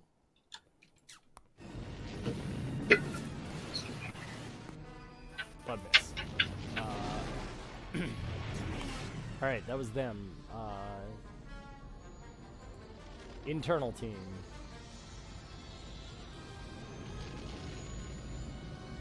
Okay, so I should just barely be able to make it to there. If each of those is 10 Actually, feet. at the downward cant, you get an extra couple of feet of movement, so you easily get both. Cool. I'm gonna smash this nerd. Go for it. Up. Bang! 19 to hit. Yes. 15. Sorry, 16. I can do math.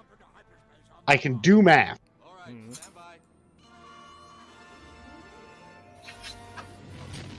17 damage. He gives out that last little meep as this large form swells over top of him. And then he is no more.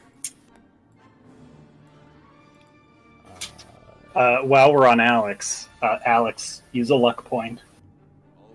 Sure. For what? Because you don't want bad both things to happen. Oh. Oh, good. I have rolled 2 nat 1s on boat things. Oh, Yeah, I'm gonna use another one of my lucky points. Sure. Why are you rolling 2 of them? No, that's just the second nat 1 I have rolled on boat checks. Oh, I see. I didn't roll 2 just now. It was I rolled a 1 previously, Okay, and that I was just rolled unclear. another Okay. 1. Cool. Yeah. So you roll a thing? I did. My second go fast roll is a acceptably high go fast roll. Okay, so this is just a go fast roll. This is just a go faster roll. Okay. Your must go faster goes faster.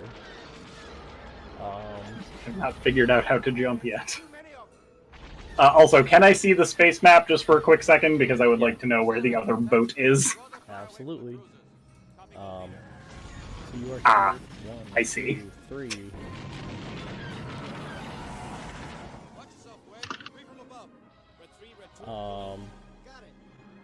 Get Blibida. Blibida.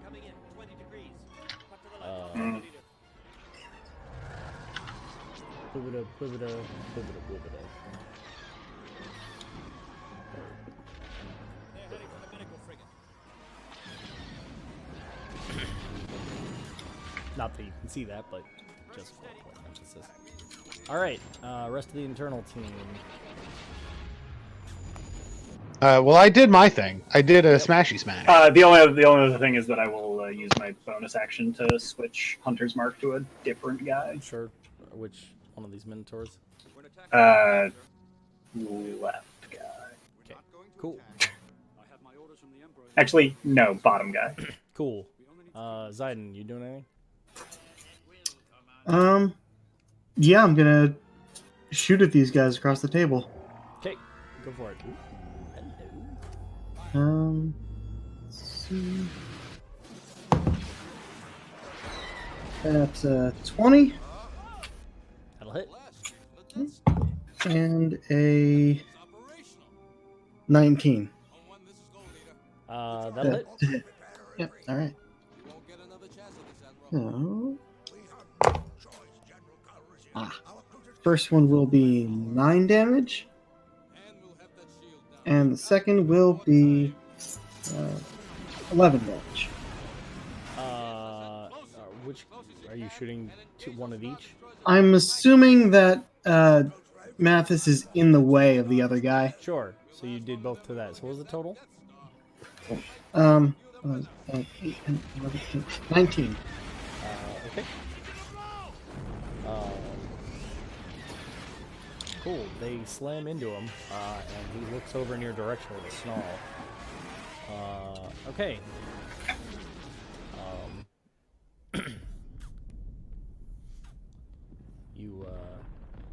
You watch as Phira fires a bolt into the guy past Mathus, delivering a poignant 6 damage. And then Chromat is going to go wide with one shot, but finally get his eye in for a second hit, and solidly scorch the shit out of that guy that you just hit. He followed your example. He's still standing, but the guy on the left's in brutal shape. That is the internal team.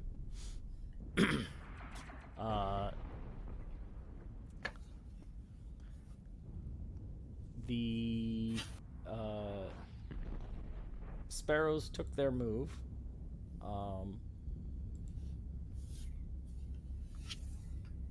So now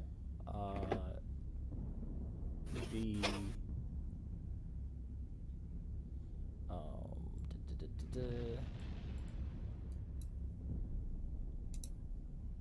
Zyden, from where Zyden and Mathus specifically,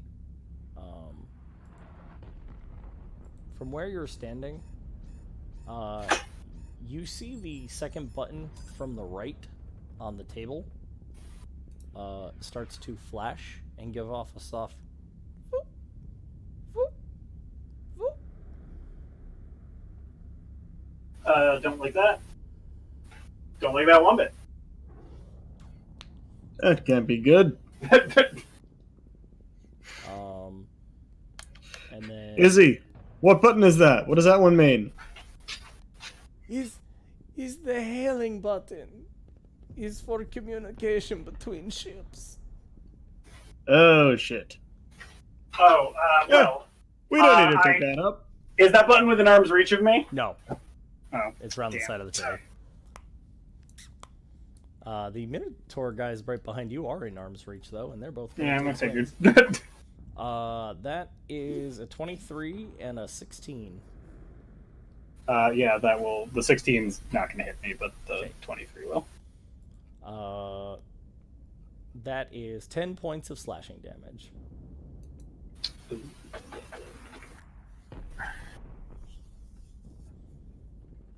But that is their turn. It started his turn right there. It needs to make a Constitution saving throw. Oh, good. 18. 18 beats 16, 'Kay. so he's good. Cool. Yeah, he's more concerned with getting that guy off dough wheel. Yeah, is it our turn? Sure is. I'm gonna flank him. Yeah. Now, what bonuses does flanking give me in You get to 5e roll again? with advantage. Oh, fuck yeah, I do. Ba-bang, ba-bang. 18 to hit. Oh yeah. Yeah. 18 damage. He was on his Hey. last legs already. I like that you deleted that just when you said he was hit. I waited. I let him roll damage, but I didn't have to see what it was. And with the downward cant, you can get to the other one. Do you get a second attack?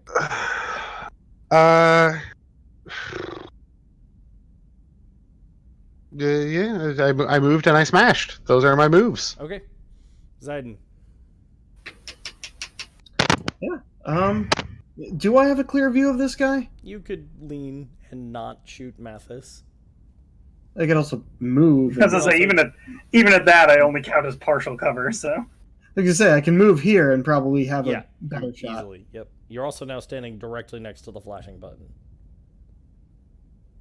Okay. Well, I'm gonna shoot this guy. Yeah, do that. That's a 19 to hit 19 will hit, yeah. and a 24. Those both hit. Roll damage.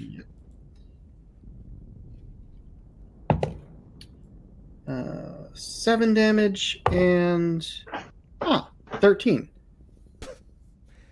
20 damage. Yeah, even as the armor attempts to absorb it, it's just not enough, and he takes some radial blasts that eventually spin him around, and with one last snort, he goes horns first into the deck. Okay. I think that's the last of them. Should we answer this? Yeah, what's the worst that can happen? I'm gonna go press the button if nobody stops me. Well, I'm right next to it, so. All right, well then press it the doesn't button. matter. The second anybody's hand lands on that button, the absolute first thing that immediately comes out of my mouth is, "Hey, fuck nuts!" And a terribly correct response it is, as half of a bald head with an irisless eye appears in the display. Yeah. And As it pivots- still have broken to its half of his head. as it pivots to look at you, it actually cleaves off the front of the face, so you just have the back of the bald head.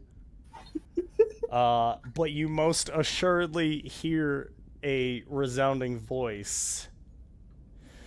You! Hey, Bet you wish you just bought the fucking circlet, asshole. hey, we stole your boat. I should have put you underwater.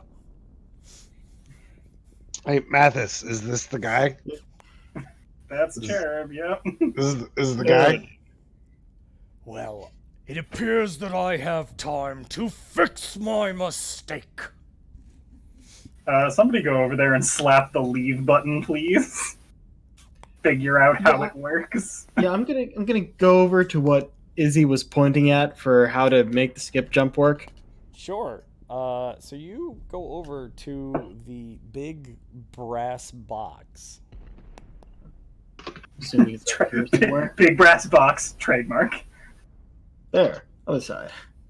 All right. Here. There are bronze dishes at the top of this table, but you don't know what's in them. As you open the bronze box, inside, you find, as you slide the panels back, the box actually sinks into the rest of the counter. Cool. And inside, you see a device that looks something like this.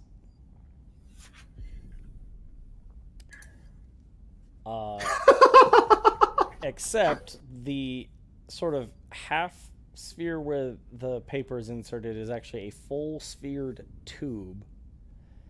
The fuck kind of weird typewriter am I looking at? This is called a writing It's a left-handed typewriter. It is actually called a writing ball, and it was a precursor and early competitor to the typewriter.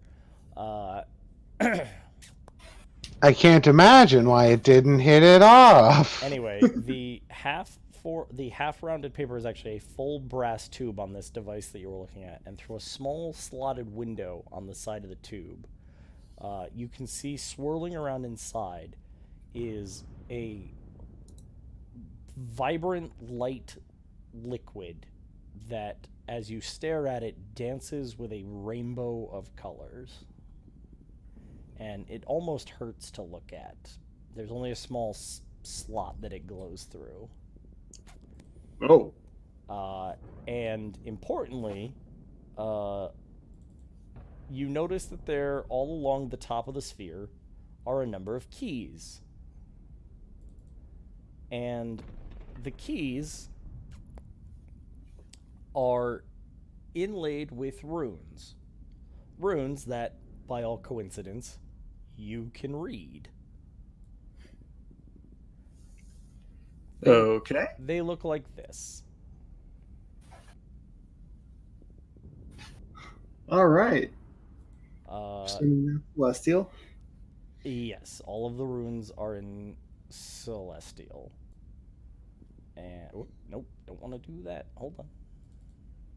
I need this, and I need that, and I need this, and I'm gonna drag this in here, and I'm gonna upload this, and I'm gonna give you till Monday to look that over. Oh, okay.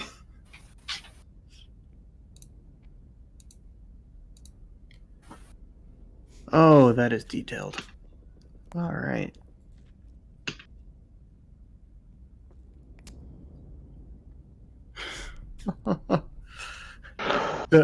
Yeah, so each of those is a word. Each of those is a button that appears to be able to be pushed in on the sphere. Yes.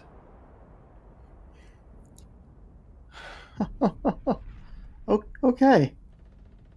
But you said till next time, so... Oh, yes. I mean, unless you are just going to randomly slap buttons on there until something happens. I'm assuming these are going to at least sort of line up with something on that big old map on the table. So, since I was looking at that, I would know what was on there, and it might line up with some of these. You note that none of the words, as you quickly scan through, matches anything that you saw labeled on that map that you were looking at before.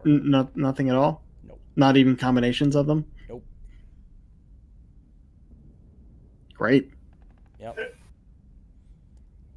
Next session, you can roll a check to see if you can glean a overarching sense to what these words are about.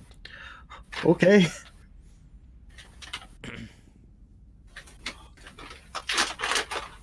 if you're going to take time to think about it, that is where we're just... Yeah, I'm not going to do it now. Okay. We're done for now.